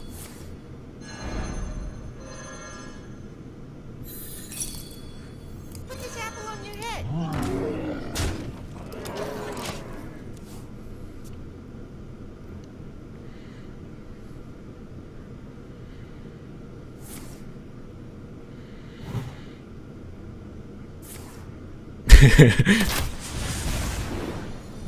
Fair.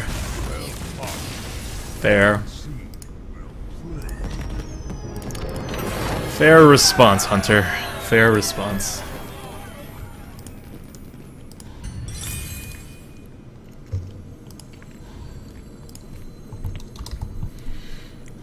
Alright, we're at 7-2. Beat out everyone's expectations.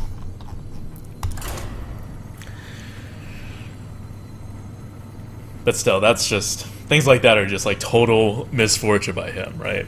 Like he gets screwed with his freezing trap, which should have traded evenly with my guy to get tempo. Then his next freezing trap also hits nothing, and then he plays into my cleave. Garage versus Raw. Quality Mix says, Merp's lost. Yup. That was totally Merp's. I totally beat him. Now he's gonna deny everything. That's just how it is. Knife Juggler. Knife Juggler.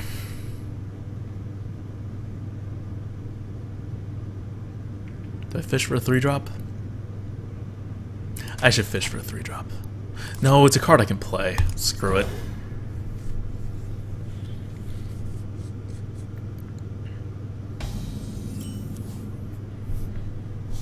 Job done.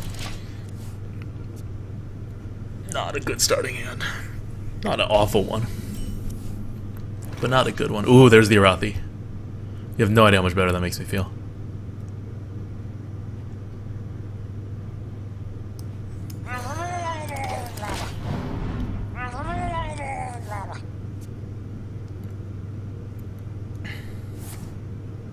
Yes. Please. Keep doing things like that. Oh my god. I feel like I've won the lottery. He has the coin though. So he could technically still coin out an axe the next turn.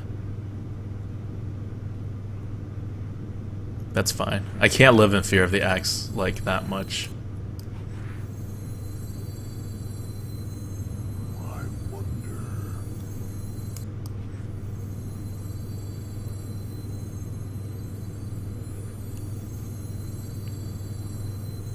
He doesn't have a 2-drop. If he has an axe, I'd rather him kill the Micro Machine.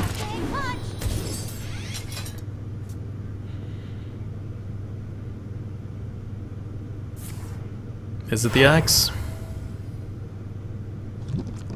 It is not the axe. It is a really aggressive Swamp Ooze. Does he have another one? That was strange. I am a warrior. I am about to get into my... I guess at that point, if you... No, you still keep the Swamp Ooze. You do nothing. Overplay the Swamp Ooze. I'm gonna have some weapon coming up. He's given up. It's the only explanation.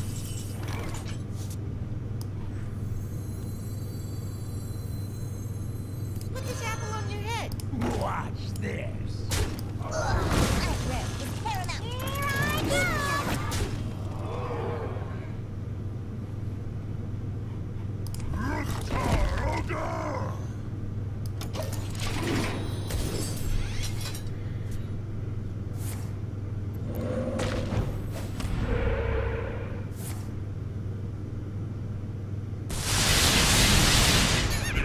Okay, way to get it.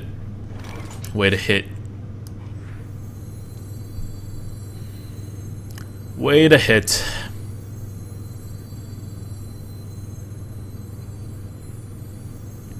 Way to hit. Oh, I need to drop stuff. Your magic shall not save you.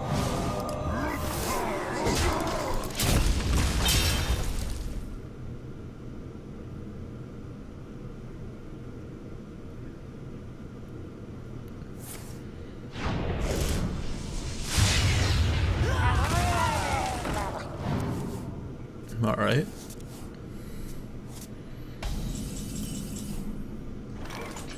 Interesting enough that I'll bite.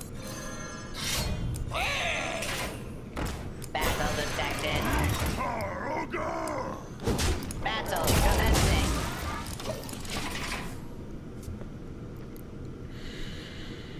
Go ahead. Fire elemental something.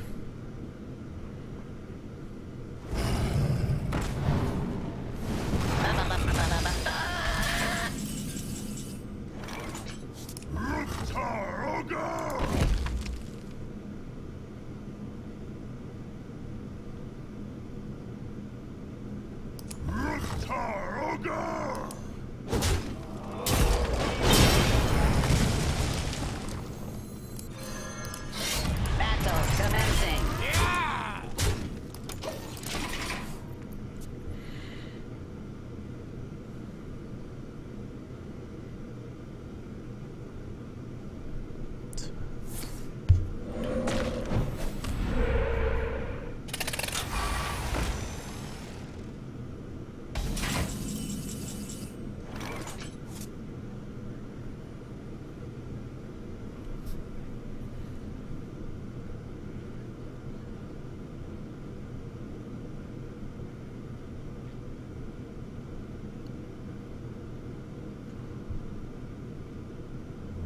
I wonder.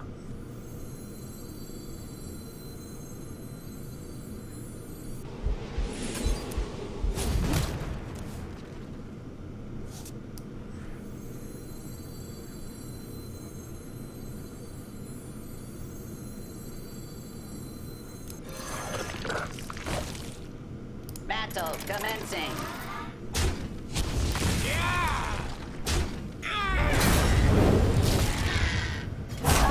Shall not save you.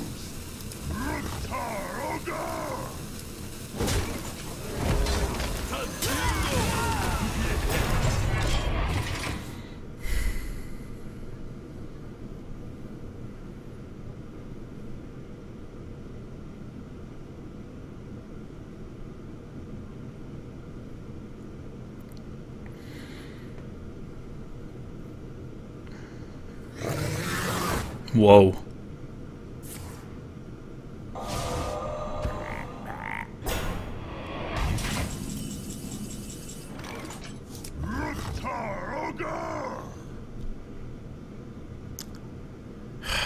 Nine.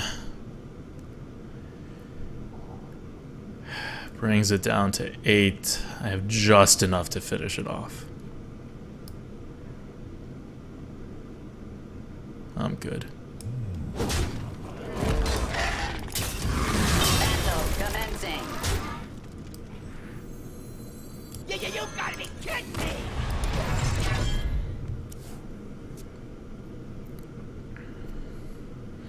Crusher's fine. If he plays Crusher without doing something else, he loses.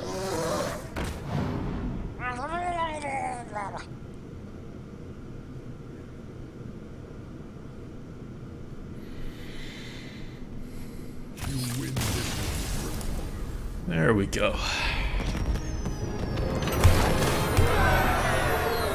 That dragon egg, it did something. That 2-1 dragon actually dealt a good amount of damage. Shaman, we went first, we won. We are at a improbable 8 wins right now.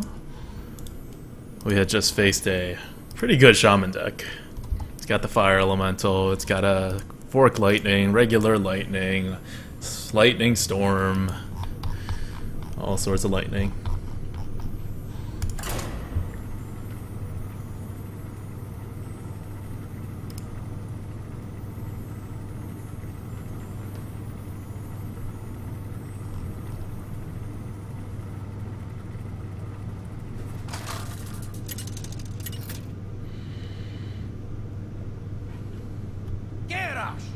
Yeah. This deck, by the way, if you guys are just joining in, is like a 60 tier score on Hearth Arena. It's a lot of, like, unfortunately crappy cards. And it doesn't even have high synergy. Like, it's not a high synergy deck. It has, like, a very normal, if not low amount of synergy.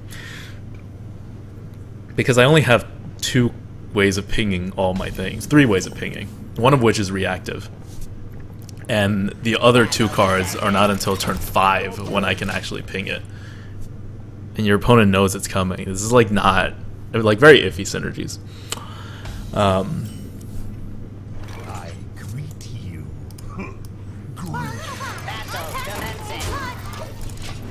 And I also haven't been curving out exactly all that often. The deck does have a lot of big weapons, so it has a surprising amount of ability to play aggro control in the mid game. Yeah. Well, that's something.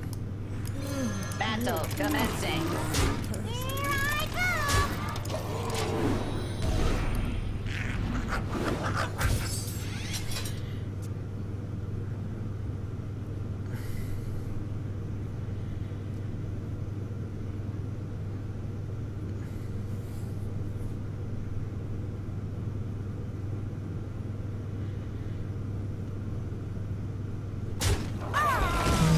Upgrade with 4 weapons. Yeah, I forgot about that. We've only like used that to good effect once. Holy crap, you just dark bombed a Warbot.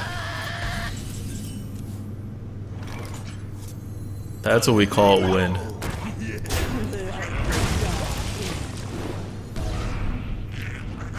When a Warbot eats a dark bomb.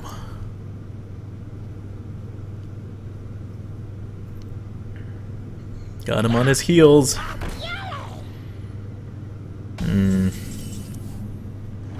Alright, we can Death Spite. That's good.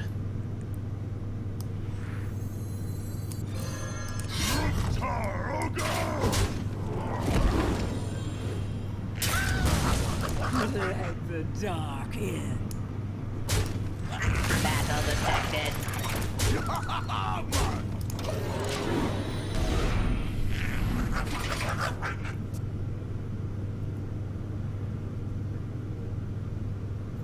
Astrovic says, Adicto, what do you think about Warlock reading it in Rage +2? Oh, that would be so OP. No, it should read in Rage +2. There's some reason, I don't know, like Blizzard probably playtested this a lot more than me, and I think it has to do with constructed reasons, but there's a reason why, like, Shield Bearer, for example, is no longer in Rage +1. Right? Like, oh god, what's he setting up? Oh. He's not setting up anything. That's cool.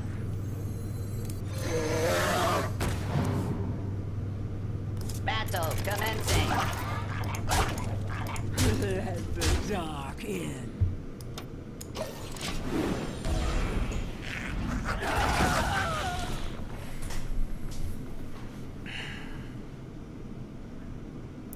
Your magic shall not. Wow. He really doesn't have, like, cards needed to win this game.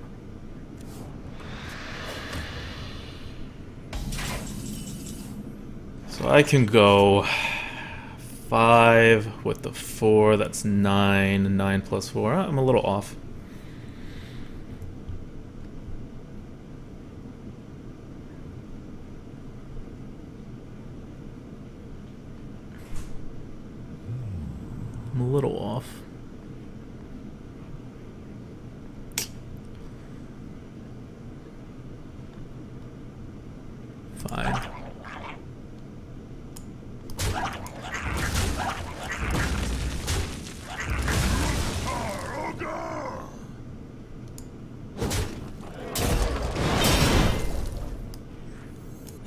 magic shall not save you. Battle commencing. I wish you could silence a silence.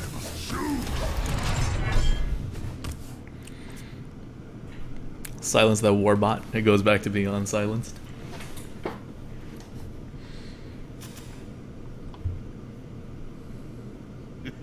It's time for a little blood.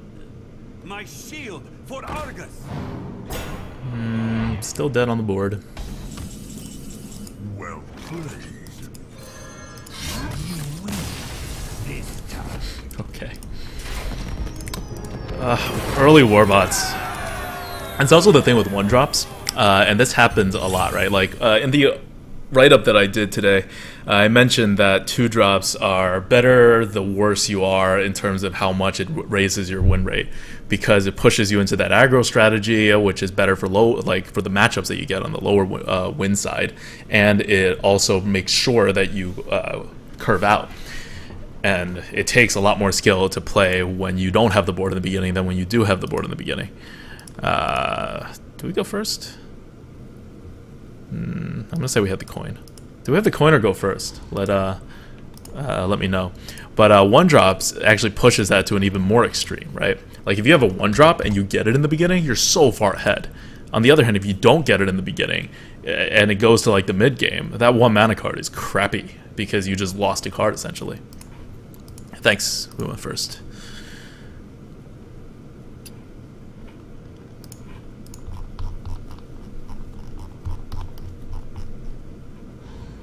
Punishers. I do not accept friend requests, unfortunately. There's just no stopping, because I want to keep my toasts like available, so I can see what people are doing, and if I just accepted everyone's friend request, it's gonna get messy. So I don't accept friend requests, except for like super special like occasions, or like if you're a co-host on the Poachalizer.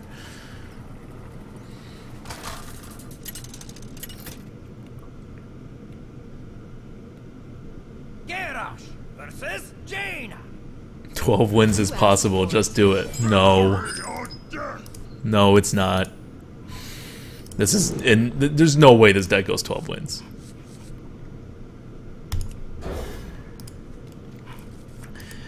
We've been kind of lucky. We haven't faced that many mages. And this is the warrior. So, mages are our death. And we're going to face more and more mages as we get higher in the win rates. Like every time I see a mage when I'm a warrior with a high at a high win rate, I think I have like a 50% chance to win.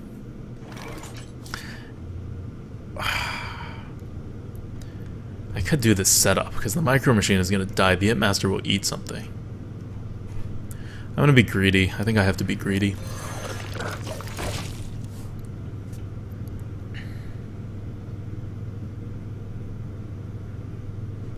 Never mind. Wrong move.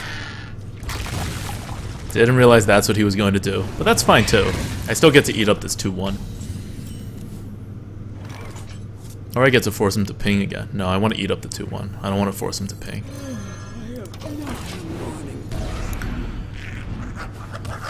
And on the flip side, you see a lot of Hunters at low win rates. And Warrior's awesome against Hunter. So, Warrior's on the wrong side of the meta right now. In addition to just having crappy cards.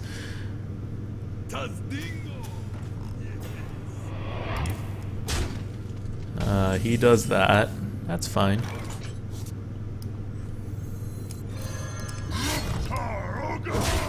I'm cool with this.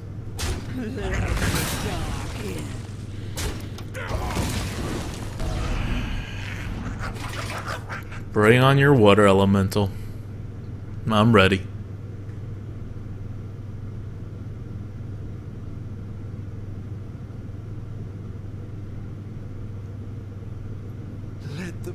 That is not a water elemental. Alright, fine. Yay. Well, if it's gonna happen, it's gonna happen.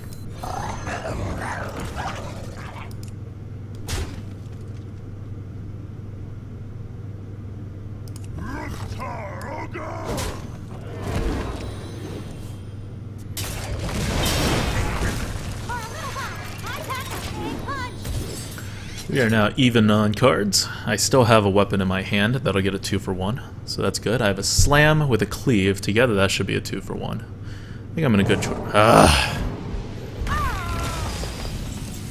Was in a good position.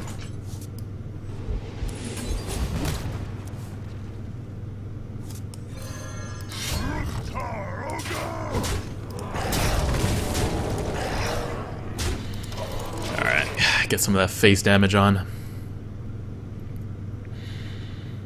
I'm in an awkward position now. I can't actually use this weapon without killing this off first. Oh, good. Wait, I need something to play. Can I play something? That's not what I had in mind. Can't attack him to the face yet. I don't have enough damage on him.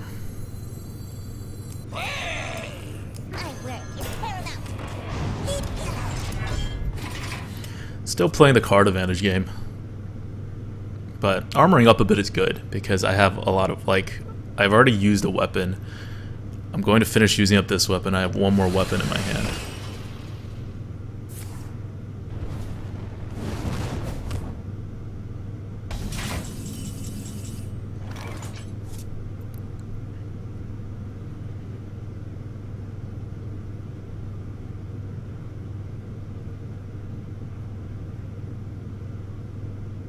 This death rattle is going to trigger first. That's annoying. What now?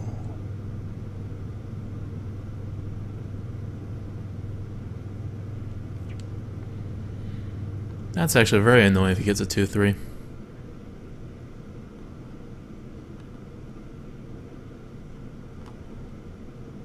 On the other hand, I can't actually just, like, do nothing. If I hit him to the face, that's 7 damage. What's 21 minus 7? 13? 14. It's not enough.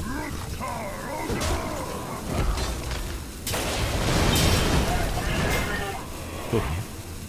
Battle detected.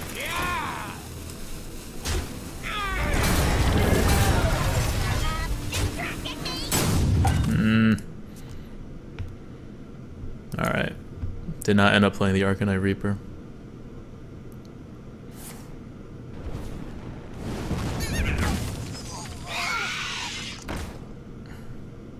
Someday I'll be just like you. Yeah, that's a misplay on my part. It's cool though.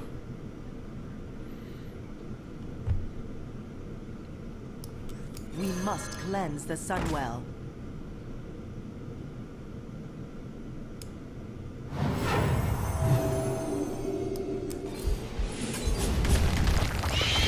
Battle commencing. So I don't have any more weapons. I'm going to need to, like, get some damage on him.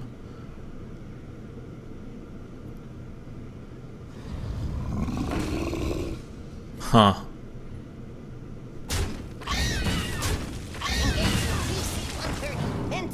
Well, it's official what I'm doing. Oof. Fine.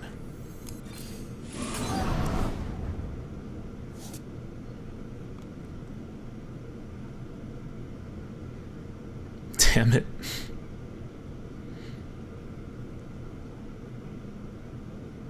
I'm not gonna have enough. Oh, I don't even have things that charge. Do I have things that charge? I don't even have things that charge. I've got nothing. I have already lost this game.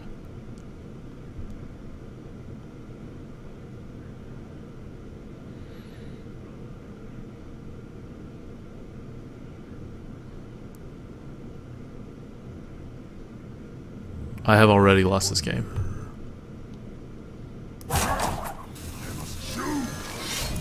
Battle commencing.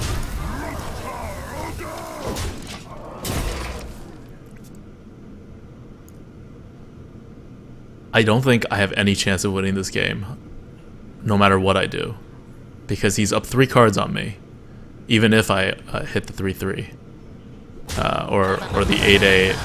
It's the same difference. I mean, okay, so he's up 2 cards on me if I hit the 8-8. 12. Okay. Okay, that's a good start.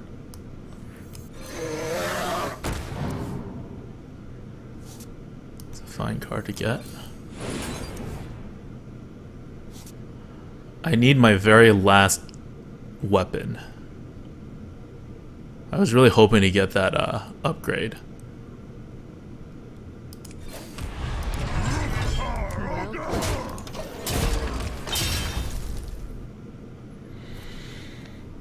Alright. He needs a fireball. He probably has a fireball.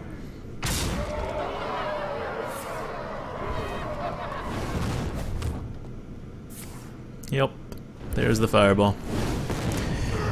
That was something I had to do. If I used my weapon on the face and tried to clear, he's at a 2-card advantage, which even with the Drake would have been a 1-card advantage. Wow, I have to take like 8 damage to the face immediately.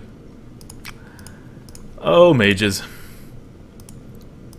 That's good. I got 9 wins. This run went about as far as it went. I hate how they don't show the deck anymore. It's a good thing there's Hearth Arena, so I know what my deck is. But yeah, that's 9 wins. We start facing mages. They start having cards. That mage didn't even have like the greatest cards or anything. We were a little bit off, but we wouldn't have had another turn if we had played it a little faster, because he would have cleared our stuff and dealt face damage faster.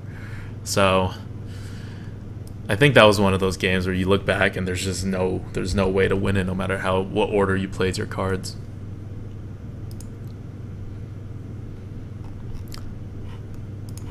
Got a golden card. I'm always happy when I get golden cards, because that's just the end game now, right? Like, if you have all the cards you need to build any kind of deck that you want, you're just collecting golden cards. And you're not, at least I'm never going to finish it. I don't know how you can. I don't know if it's possible to just, like, finish a whole golden set without, like, spending a ton of money. Or, like, playing every day. So, I can confirm that the rewards actually have not been nerfed. It's been steady. At least since GVG came out. So that is not true. Although if you get 12 wins, 12 win rewards were never that good when it came to gold. 11 wins probably gets you more gold than 12 wins, or at least like relatively the same. 12 wins just get you like more golden cards and more packs, like at a higher ratio. So it's actually really worth it if you value gold and dust and using dust for cards at the same ratio as Blizzard does. But you might not do that. Like, I value gold less than I value dust and golden cards especially, but just depends on where you are in your Hearthstone journey. I think for most players, gold is #1. JB940 says, Outdone, average 12 wins gives you 20 gold more. Okay, I was wrong. But yeah, but 20 is not that much for pulling off a 12 win compared to an 11 win. I think the jumps are much higher before that. And he's JB940 says it doesn't look like it because it's more fluctuating. That makes sense. Speculadora says, how many 12 win warriors have you had since GVG release? I've had 1, but overall my warrior runs aren't that bad. Like, they're still I think that it's my 4th best class. Here, I can show you guys my this is like the, I'll do the full post BRM thing. So this doesn't include the month of April where it was rolling out. This is just purely after the final meta. As you can see, I played Shaman a crap ton, even though Shaman is my worst class by far. But you see Warrior coming in right here, which is not that bad. It's more than 1 win higher than a Shaman. It doesn't compare to a Mage or a Druid. But this is kind of, and I think this is generally in line with my expectations. I'm always worse with Warlock than other people are. And I don't know why. I'm worse when I go fast, I'm worse when I go slow. I feel like I'm good, but the stats never backed up that claim. And Hunters have just gotten not very good. I just don't know what I'm doing with Shaman right now. I've just come to the conclusion, because it's not like these were all bad decks. I think on average, the decks in these Shaman runs are actually higher than average. So I have like admittedly I have a shaman problem.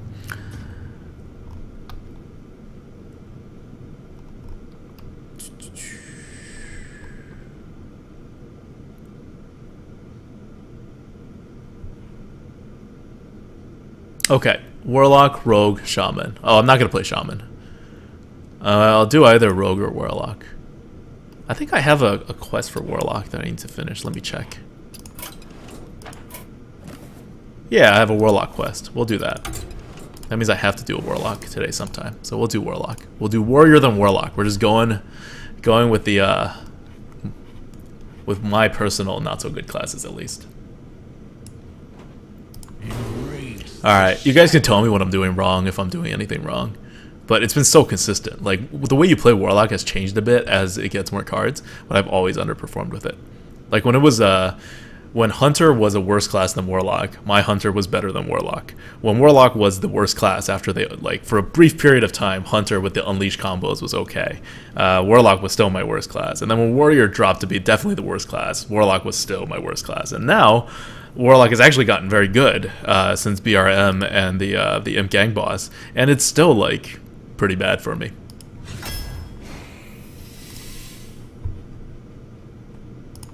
Oh, I wonder what it is. Hold on. Let me go back to any date. How much gold do I earn on average? Average rewards 166 gold. Yeah, see, this is with my win rate. If you only care about gold, you barely get more on average in the big picture than your input of 150 gold. So to like go truly infinite without quest support is actually really hard. But to get there with quest support is a lot easier, because you can effectively, like, if you average out to be like 50 gold a day, and you play one run every day, then this number could be like 100, which is like 35% less gold than I'm earning, and it'll be fine. And that's really what I think the first goal to shoot for is, because then you don't have to pay Blizzard any money, and you can pretty much play whenever you want as long as you're not playing like all day. All right.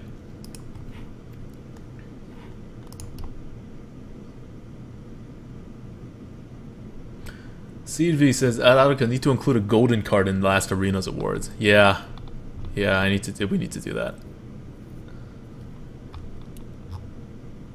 Hey Tarot, I play with a tempo mindset. The problem is everyone's gotten more tempo than me. Like, when we started the Arena Coop, we were one of the most tempo players out there. Like, of people who were streaming Hearthstone Arena. Because the standard at that time was like Hafu, Trump, and Crip. And Crip was a little more tempo than Trump, and Hafu was even more tempo, but Hafu plays a kind of a more unique style, and she's like a little more like prediction and combo focused, but still overall is a little more tempo than Crip. And I don't know how Ratsman played at that time, but I'm pretty sure he played really tempo as well, and we were the next most tempo like streamer.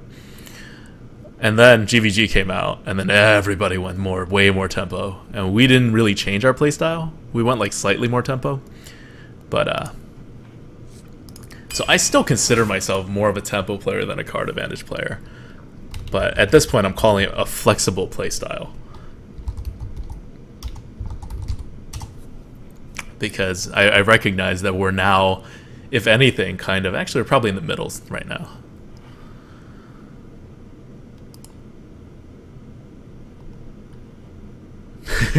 Bizzo says, alright, from a bad class that Auto does good at to a good class that Auto does bad at. That is an accurate assessment.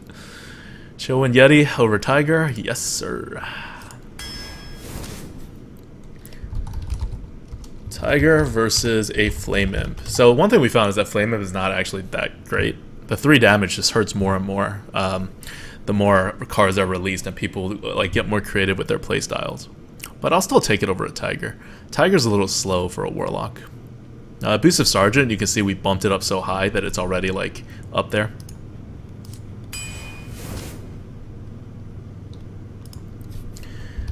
Alright, now we're not taking another Flame Imp. Now we're taking a Silver Hand Knight. Actually, we could take another Flame Imp. You guys want to go? What do you guys want? I'm okay with a Flame Imp or a Silverhand Knight. I can go fast or I can go slow here. Tally in R1 says, Adadwikta, thanks to your arena help, I got a 10 wins on Shaman. Nice. Everybody using my arena help and Hearth Arena and outperforming me by... Oh, so the Hearth Arena programmer. Oh, wow, everyone wants Imp. Okay, I'll take the Imp. Tempo. All right, guys. I'll take the Imp. So the Hearth Arena programmer, like, he used to be an infinite player back in beta. I think it was like barely infinite, and then like he just didn't keep up, and so he dropped down to like a 4.5 win, 5 win player. You know, still like almost infinite if you count quests. And then he started playing again like a lot recently. And his last like 10 Shaman runs, which are all in this month, he's been playing a lot. He averaged like 8 wins per run with Shaman. And you saw my average with Shaman. So it was like this really weird role reversal. But I don't know what's up with my Shaman. Yeah, Senjin over Spellbreaker, easy pick. You're a Warlock, you want to protect your face. Loot Hoarder or Spectral Knight? I think Spectral Knight is good here, because the Loot Hoarder draws you a card, and you're a Warlock, you don't really need to draw a card, and Spectral Knight can't be removed. So yeah, it's a big thing, but it's really hard for them to remove. What do you guys think? I would definitely take the Spectral Knight.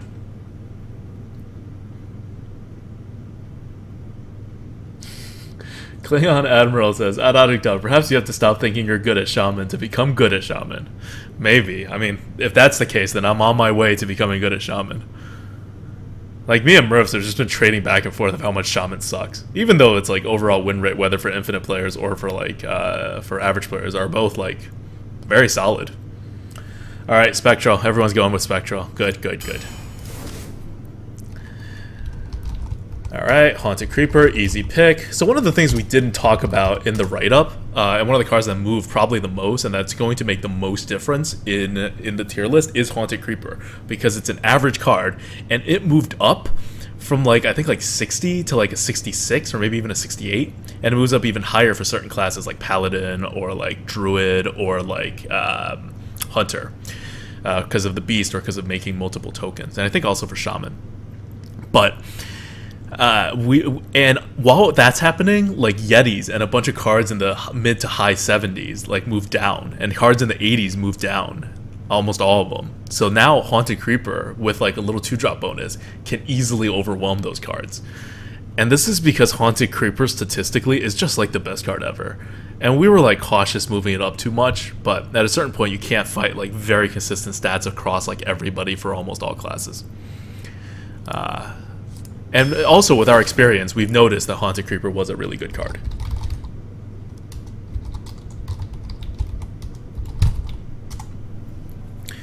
Where a lot of GVG happened was like games were won in the very beginning. Now, things have shifted a little. So it's won on like turn 3 and turn 4. Whereas before, in like Classic, it was won on like turn 4 and 5 and what you did. But the more you pull back, the more Haunted Creeper becomes good. Because Haunted Creeper in Classic was like the most amazing card ever. Okay, so Flame Imp or Mech Yeti? I'm guessing you guys want Flame Imp again? Man, we're dealing 9 damage to our face. Really want Flame Imp?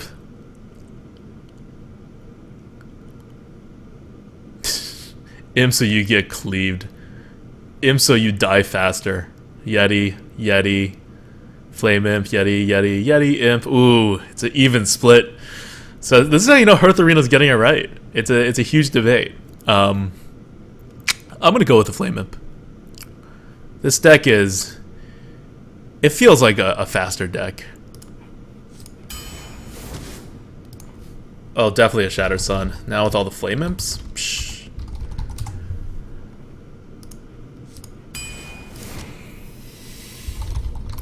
Nice. Doomguard. No, not an Ancient Mage, Ancient Watcher.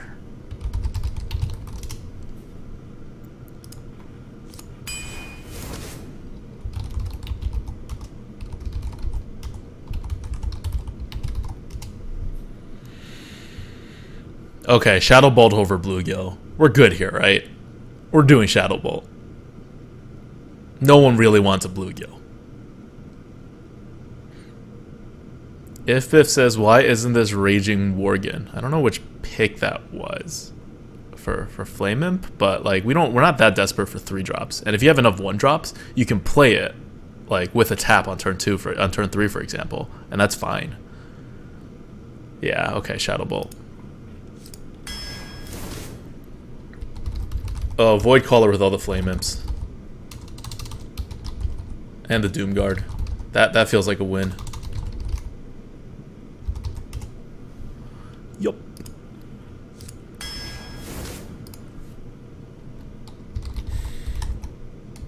Dark-Eyed Dwarf, easy pick. This is turning out to be a really good deck, actually. At least I think. Alright, Raptor or Power Overwhelming? Oof. Hearth Arena's going big on the Power Overwhelming. Do we do Power Overwhelming? Do we do Raptor? We only have 1 2-drop.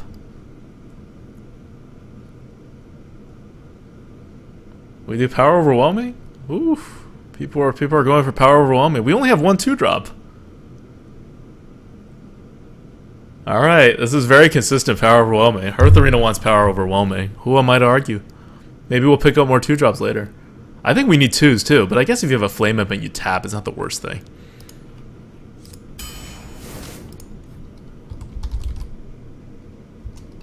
Alright, Harvest Golem. Definitely Harvest Golem. Oh man, Demon Fire. No, screw you, Hearth Arena. I'm not taking the wolf. Guys, are you with me here? Demon Fire?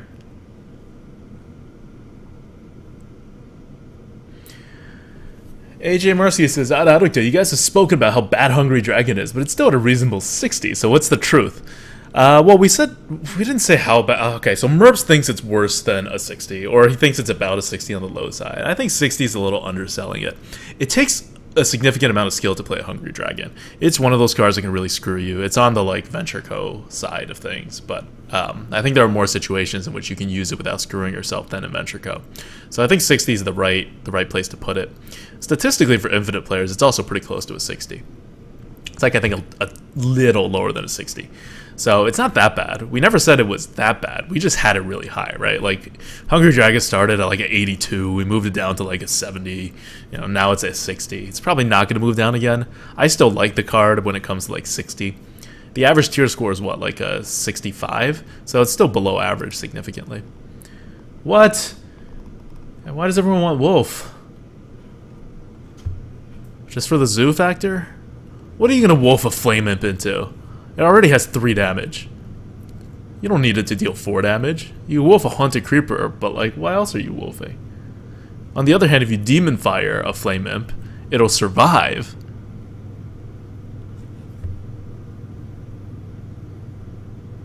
Alright, fine. You know what? I'm gonna go with Hearth Arena. I'm gonna go with the wolf.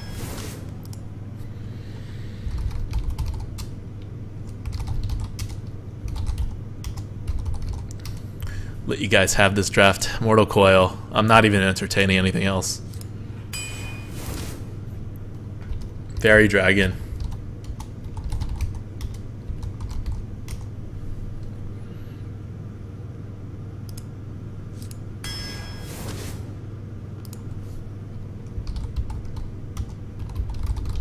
Alright, now we have a choice. Clockwork Gnome or Spectral Knight. Yeah, I knew Hearth Arena was going to make it close. We already have some big cards. Doomguard is questionably a 5-drop. What? You guys thought that was an easy Demon Fire? No, come on, we need some 2-drops. That was like the 17th pick. We had 2 2-drops at the time. Alright. Regardless. Are we going Spectral? Are we going Clockwork Gnome? Spectral, Gnome? Feels like people are split on this. With 3 Flame Imps, I think we need to go Knight. Well, wouldn't 3 Flame Imps mean we need to like push out more stuff, which would favor Clockwork Gnome?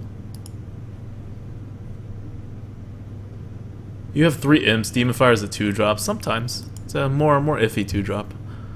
I can see the argument for Demon Fire, but I feel comfortable with that Fairy Dragon pick.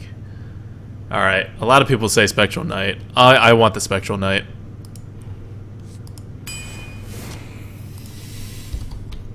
Easy Defender of Argus.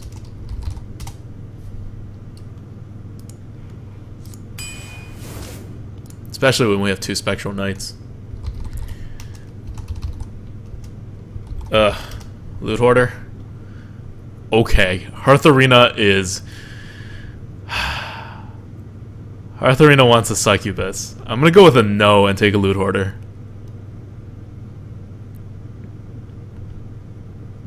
No, not an Acolyte of Pain. No, not an Acolyte. This is a Loot Hoarder, right?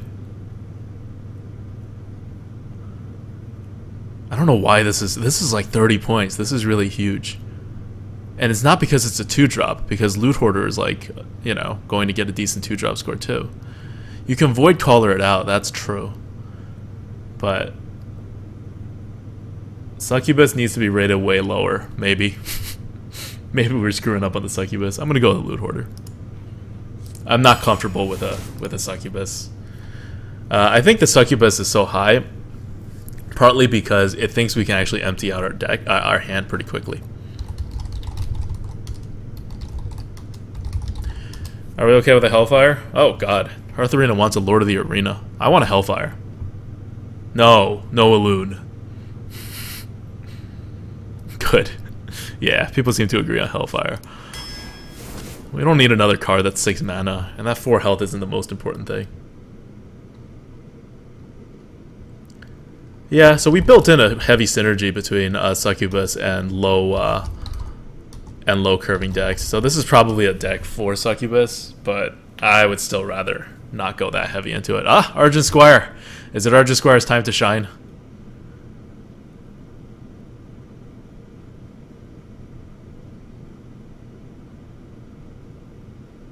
Let's go with Argent Squire.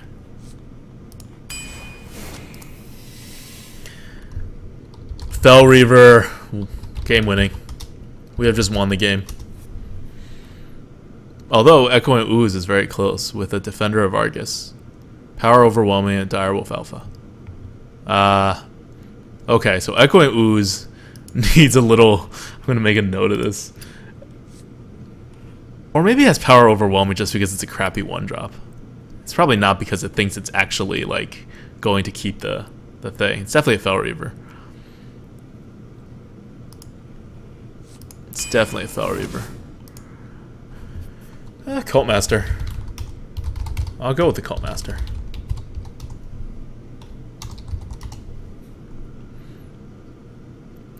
Dancing Swords is also really high. Actually, I can see an argument for Dancing Swords. We're kind of low on 3-drops. But Cult Master. Still a Cult Master.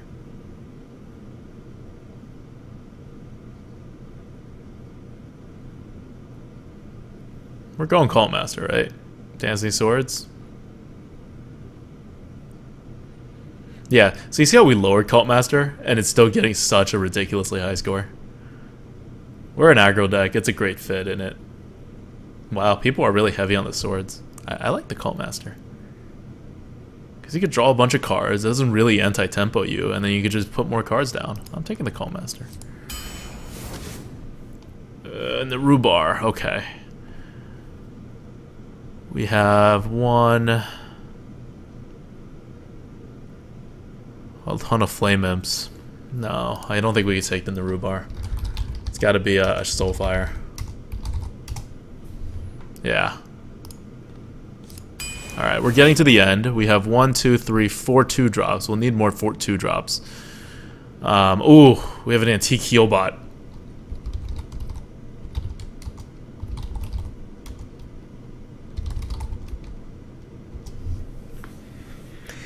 Yeah, the thing is, this isn't necessarily end by turn 8. They want another Flame Imp. Do we take the Flame Imp? I'm leaving this one up to you guys. Hearth Arena really wants a Flame Imp. I guess this is a really aggro deck. Hearth Arena is calling this one as a super aggro deck. I kind of agree. We have Fel Reaver, which is super aggro. We have Spectral Knight, which is kind of better when you're aggro. We have Argent Commander, which is reach. We have Doomguard. Yeah, all our big stuff are aggro. We have Defender of Argus. Let's go with the Flame Imp. Succubus is back, guys. And hate to break it, but we do need a 2-drop. And we have 2 more picks to get a 2-drop.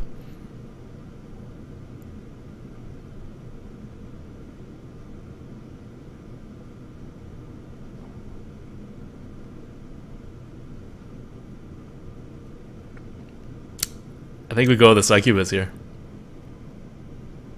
Succubus or Mortal Coil? We already have 1 coil. We could use another coil. That's like totally doable.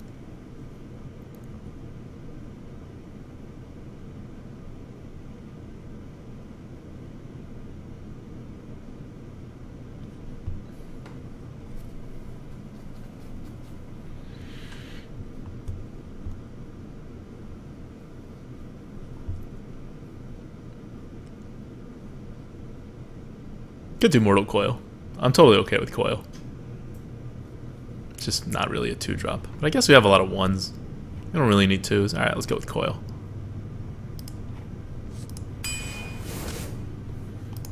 Ho-ho. Voidwalker, which is great. Stormwind Champion, which is game-winning. I think it should be a Stormwind Champion. You guys? Stormwind Champion?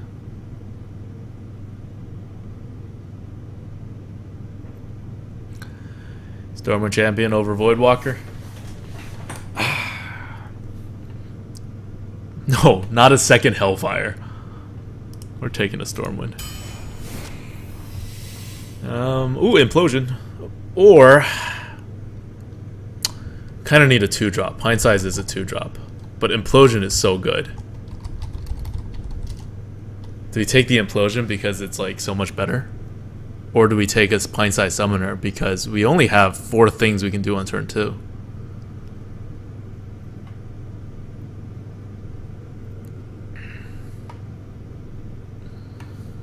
Alright, Implosion it is.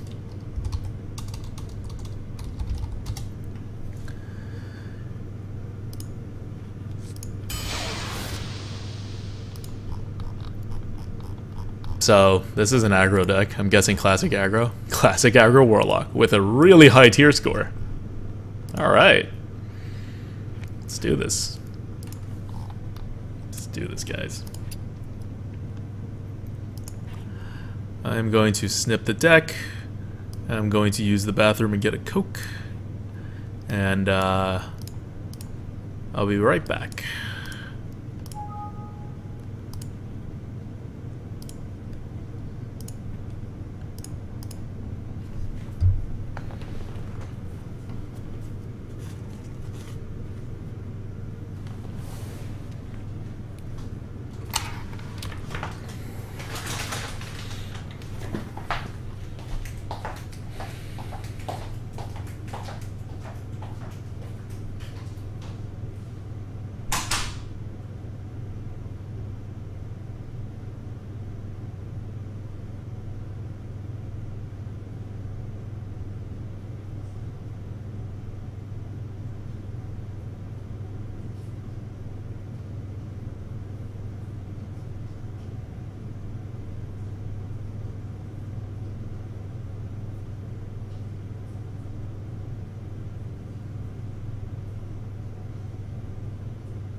Alright, so my bad, guys. I actually ran out of Coke Zero.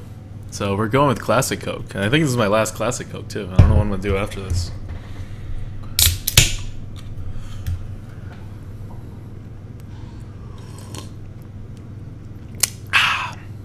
It's pretty good, too. Alright, what have you guys been talking about? You've been talking about my ass. Okay. Let's get started. It's going to be a pretty easy to play deck. We go balls to the wall, and then we get a Cult Master and we trade. Otherwise, we keep hitting for damage. We have Soulfire, Argent Commander as reach, and I think that's it. So, Power Overwhelming, sort of. So we have 3 reach cards. Hellfire for 3. Okay, we have 4 reach cards.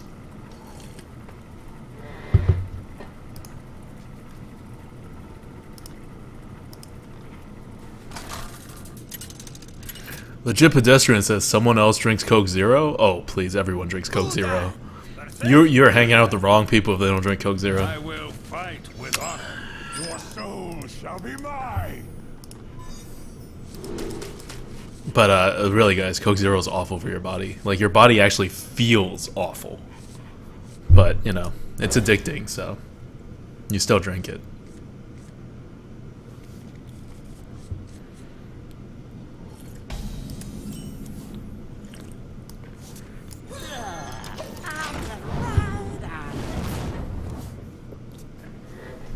How sad am I going to be when he coins out a Shielded Mini and we Mortal Coil Soulfire it?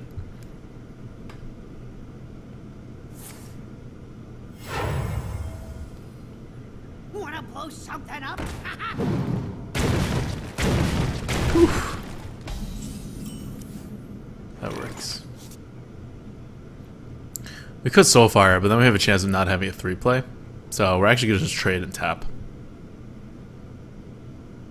Trade and tap.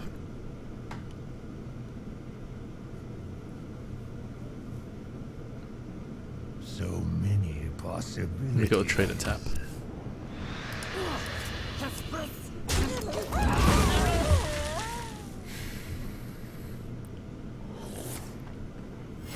Reporting for duty.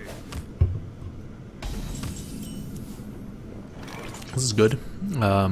He coined that out with no follow, but he didn't get his draw, so we can just Harvest Golem here.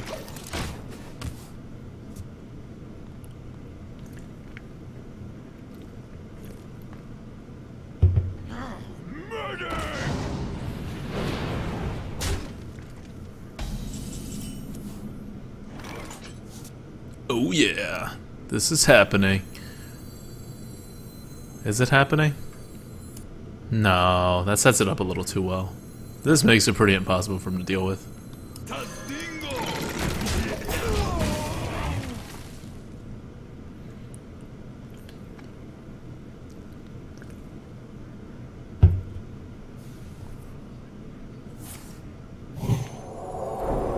That's cool.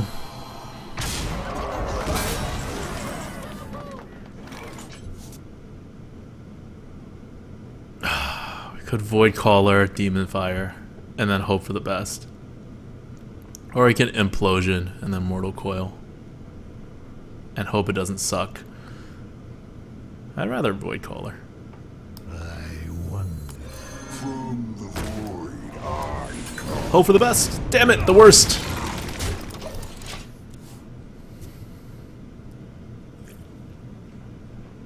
If it discarded any other card, it would have been an excellent play.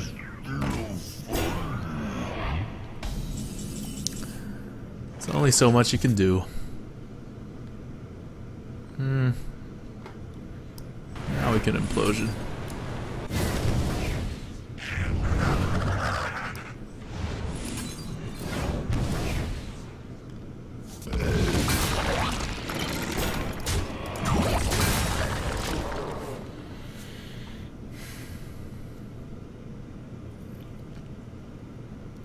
What you looking at?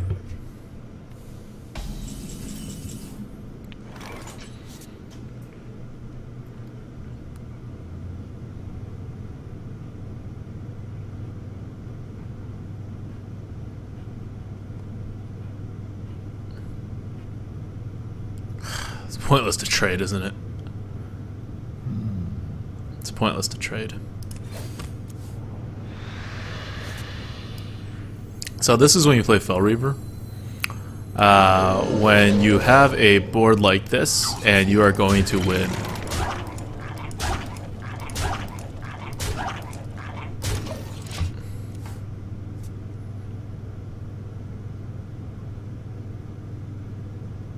Not on my watch.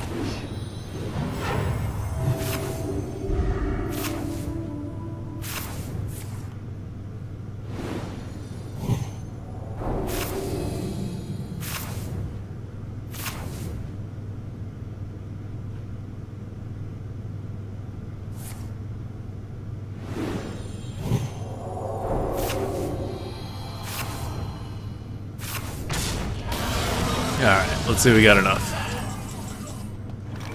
1, 2, 3, 4, 5, 6, 9. 9 plus 4. Not quite enough. That's fine. He doesn't have a whatever you call the thing.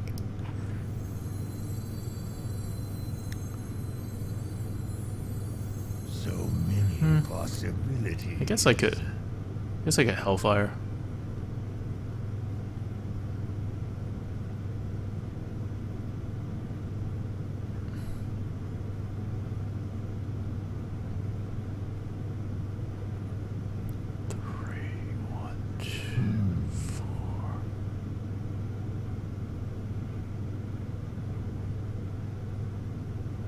Oh man, math is so hard. Almost out of time.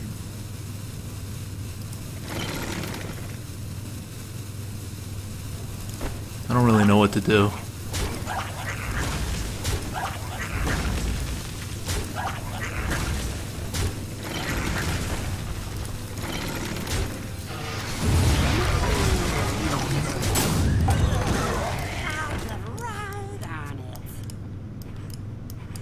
Didn't work. Didn't work.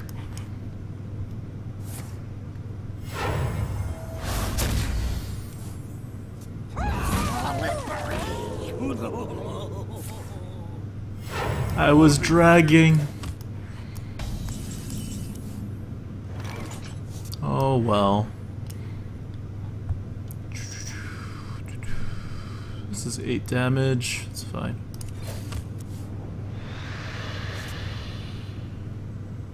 Now I have 9 damage.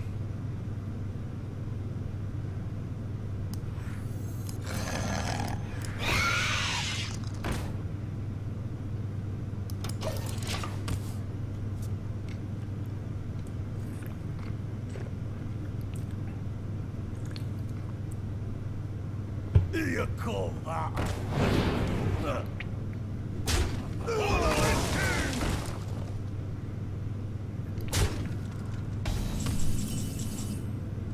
Alright. So I have 8, 9. A little off.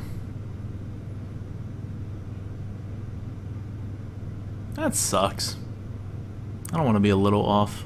I guess there's not much I can do about it. 2. Overwhelming can hit it. Yeah. I guess I have to actually just like play it. It's kind of annoying.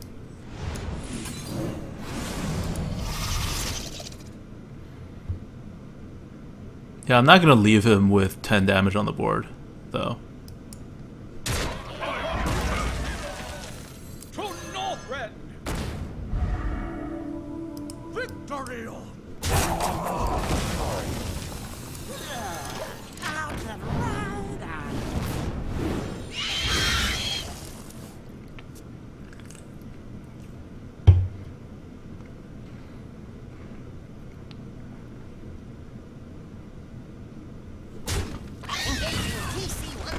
Into dislocator.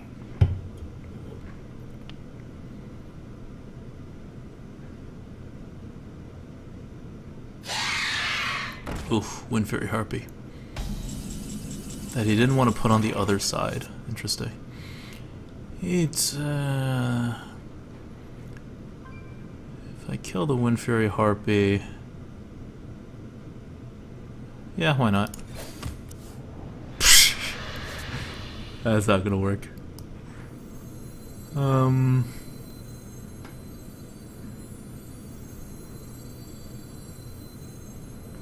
We must cleanse the Sunwell.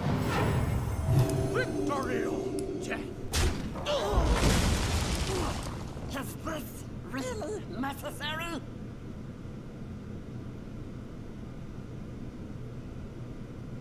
Well played. Do I have to play the Flame Imp? I think I kind of have to play the Flame Imp.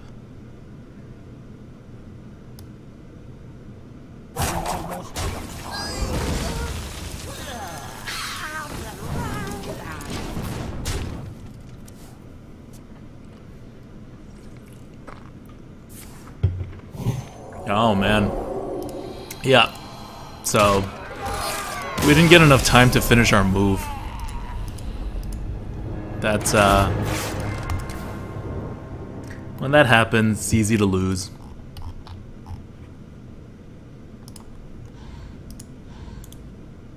I agree. I think we had the game, and then it roped, and I was dragging cards out, and it didn't register. So we lost the board at that point, and then we didn't get back.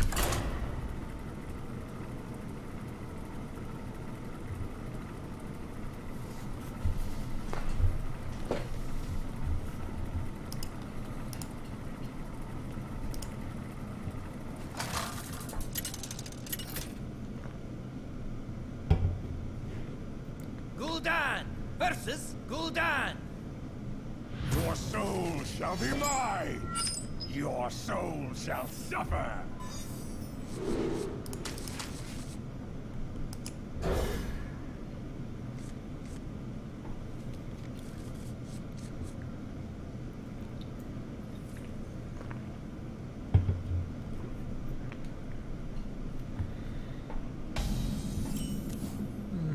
Power overwhelming.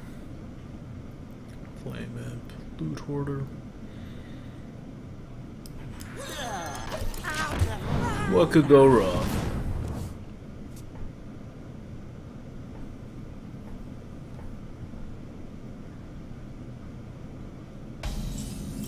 Really? He's a warlock and he doesn't do anything?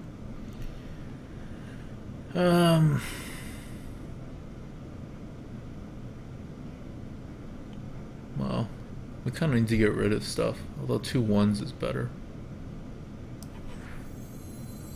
Mind if I roll knee? Necessary? I want the card.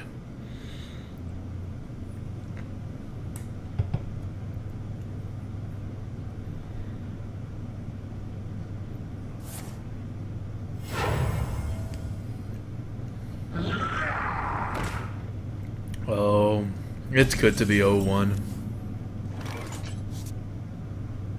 Hey, give me that!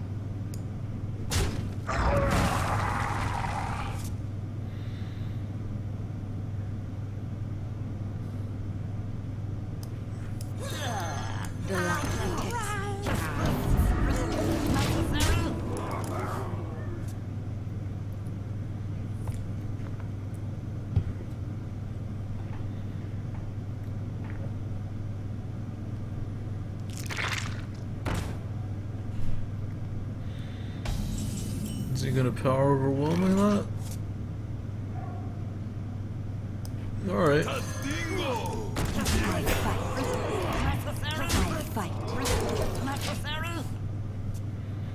I'm gonna be sad when I get MCT'd.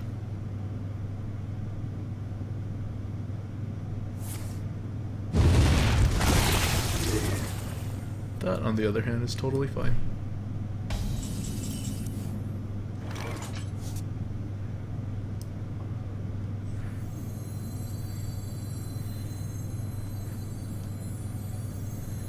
I could just Dark Iron this.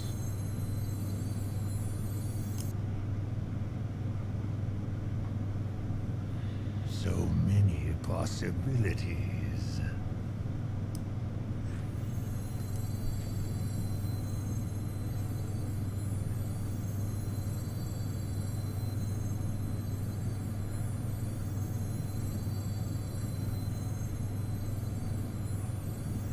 I wonder. Vehicle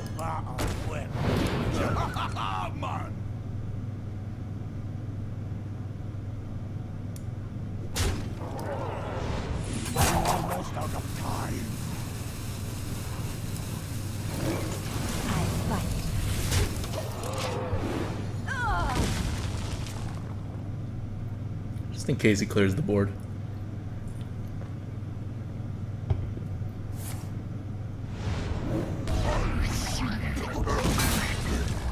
Yup.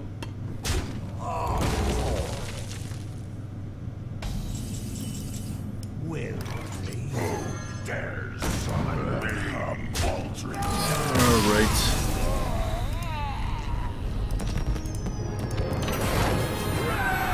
Do we have the coin? We did not have the coin. We went first.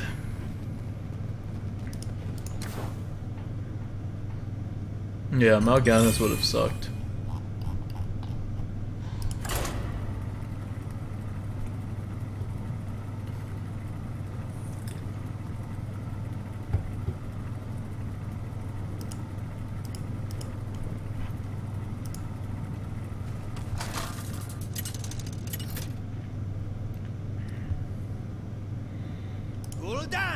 Alright, back in the 1-1 meta. I must protect the one. Your soul shall be mine. These players have won a game. Going for that 1-drop.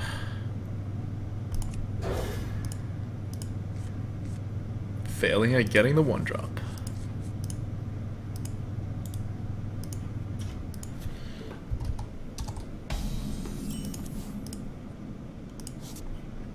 Getting the 1-drop.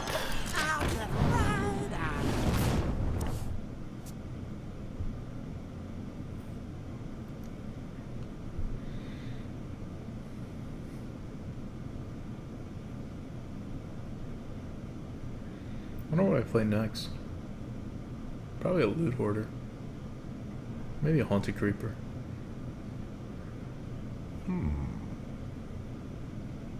Depends on what he does, I guess. If he doesn't use the coin. Well, now I definitely don't play the Loot Hoarder.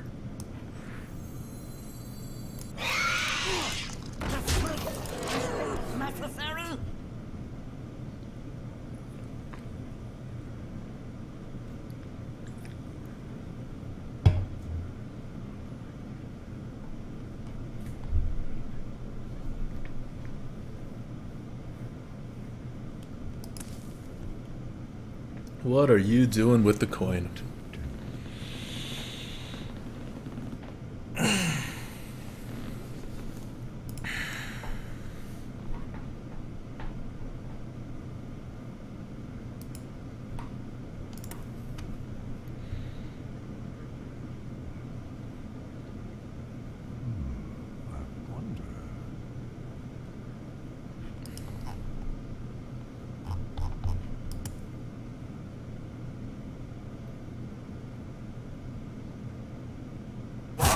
For no one.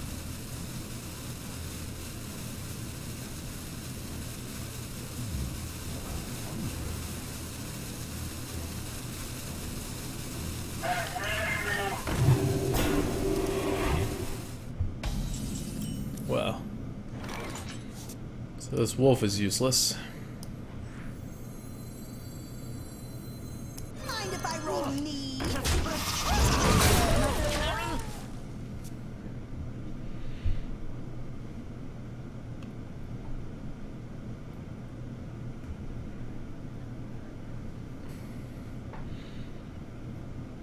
Come on, man. I guess he does have a coin. He has to think about what he's going to coin out or whether to use it or not. What? I have 3, 2, I have 5 damage on the board. He could coin out a, oh. I guess that's fine too.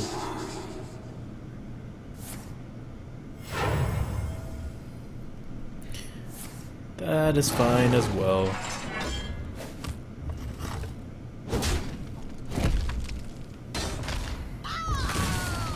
Hey! We get a Yeti. And a totally unnecessary flame imp.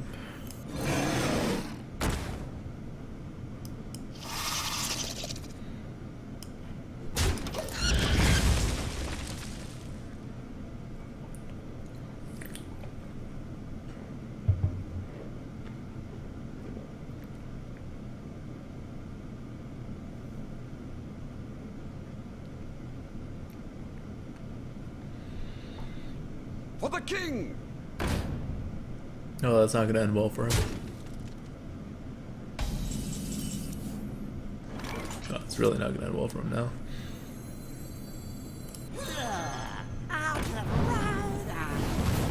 My shield for Argus!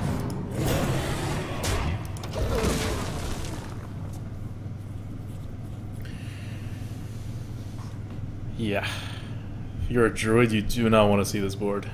There's no way to clear.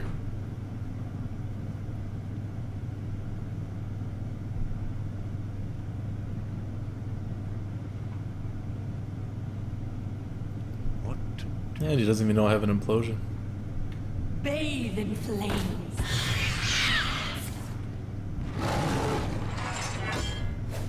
Seriously?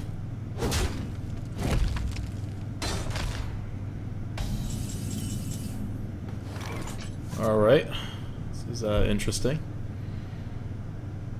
I think the setup here is obvious, so I will give it to him. Well, let's see what we draw. Is this really necessary?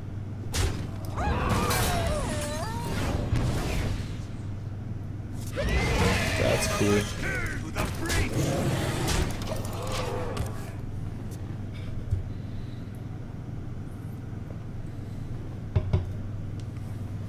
What we do. Not a starfall. Alright, alright. How are we gonna resolve this? It's 9. We just need 4 more, so we're good. Because we can deal 9. He deals 2 to himself. That's 11. And then we have a Soulfire. And we have a Wolf too, for that matter. To the breach! Just in case my math is wrong.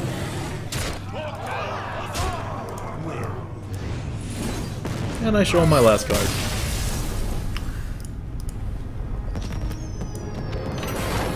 There we go. We all thought it was a starfall that he was trying to set up for, but nope, it was an abomination.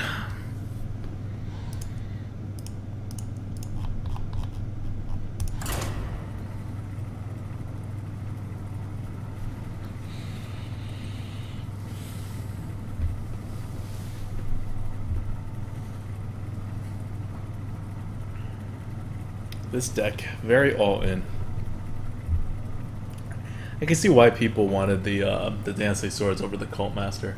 Because even if we drew more cards, like, we're gonna hurt ourselves so much at the Flame Imps.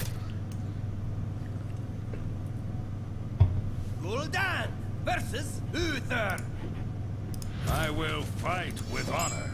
Your soul shall be mine.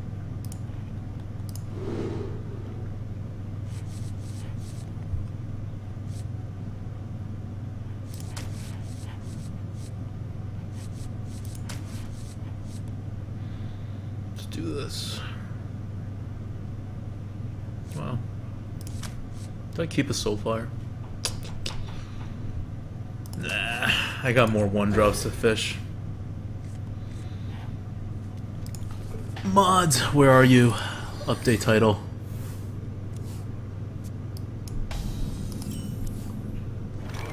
Alright, who wants to be a mod? We need to mod some people to update the title.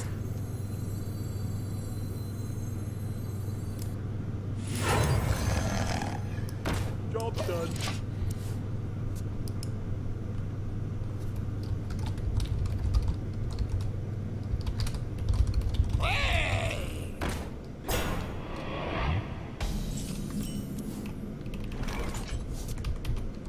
Oh man, should not have asked that question.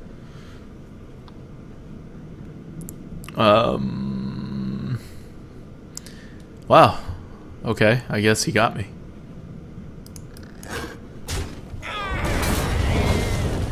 Mind if I roll knee?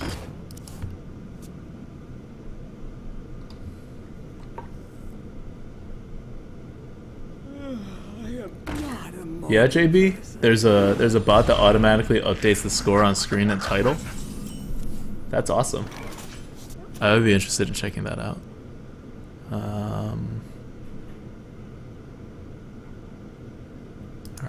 let's do this. Is there anything I could tap for that would change the way I do this? No.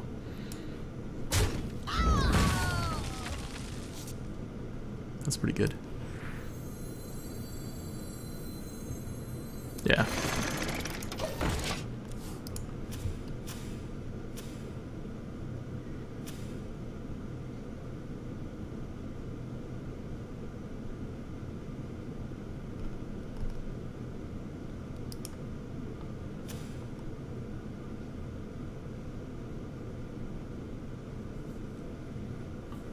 Let me think.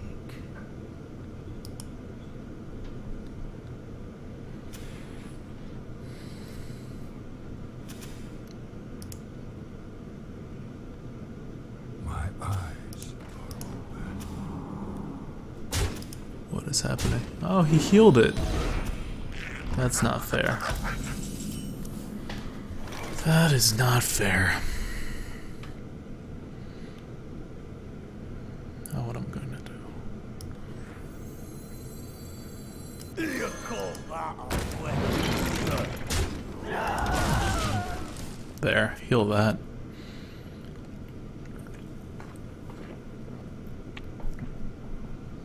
Still got the advantage. It's fine.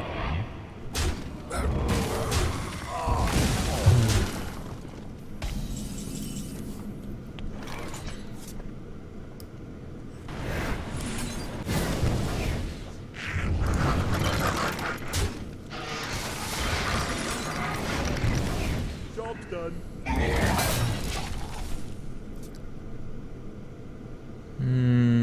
Okay. I have my next turn set out too. And then I need to Stormwind Champion. Yes, please consecrate this. Please, please, please consecrate this. For the crusade! Oh god, that's bad. Why would he do that? Does he have a way to buff it? No, he's just gonna... Well, I'm confused.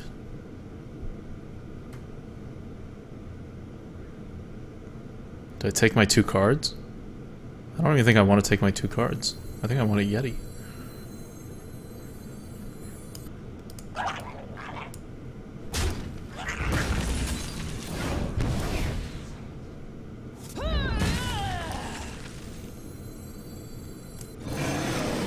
The light protects me.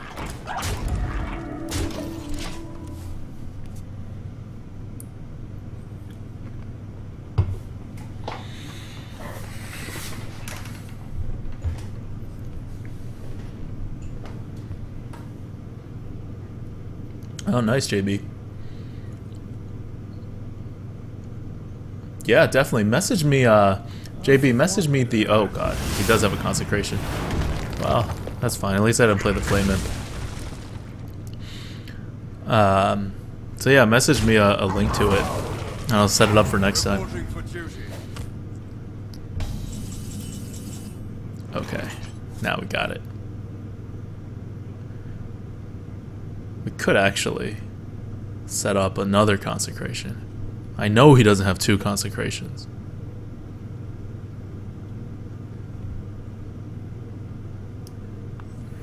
So many possibilities. I am playing a very dangerous game, I know this.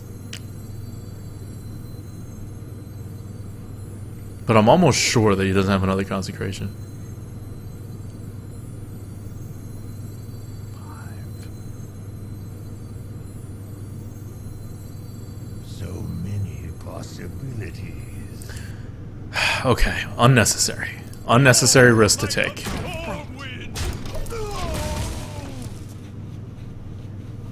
Unnecessary risk to take. There's nothing really he could do to a Stormwind champion. Even if he outdoors it, I have Power Overwhelming and Cult Master.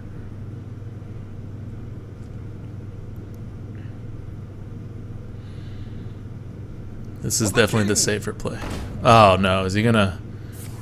Okay, that's better. Reporting for duty. That is much better.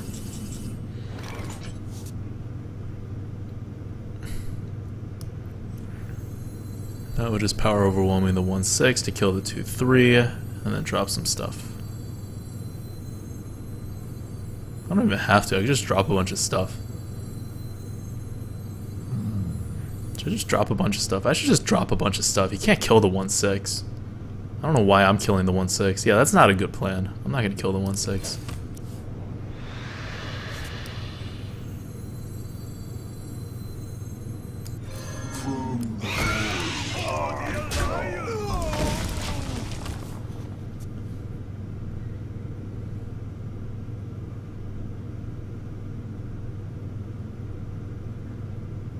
You call that?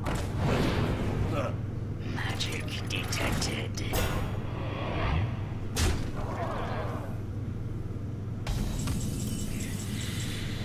Okay, interesting.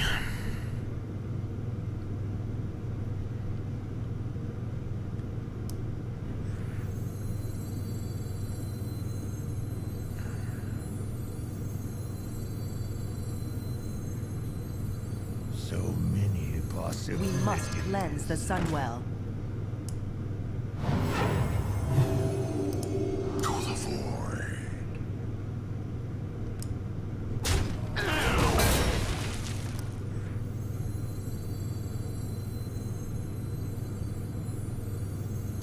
Join or die.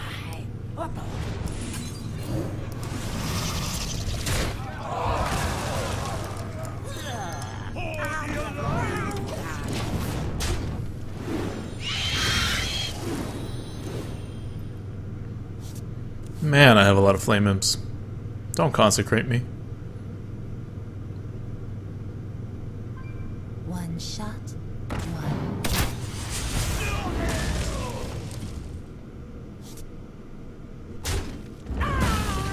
Death again. Reporting for duty. No, he didn't consecrate me. I think that means I'm pretty safe.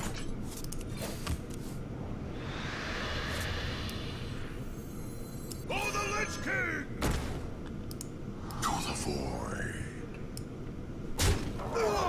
Push forward.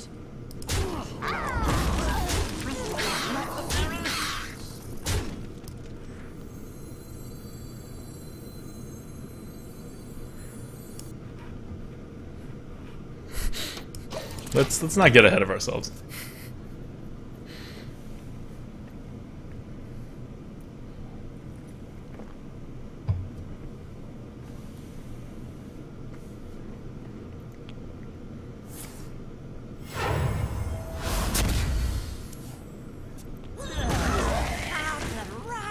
Yay. Reporting for duty.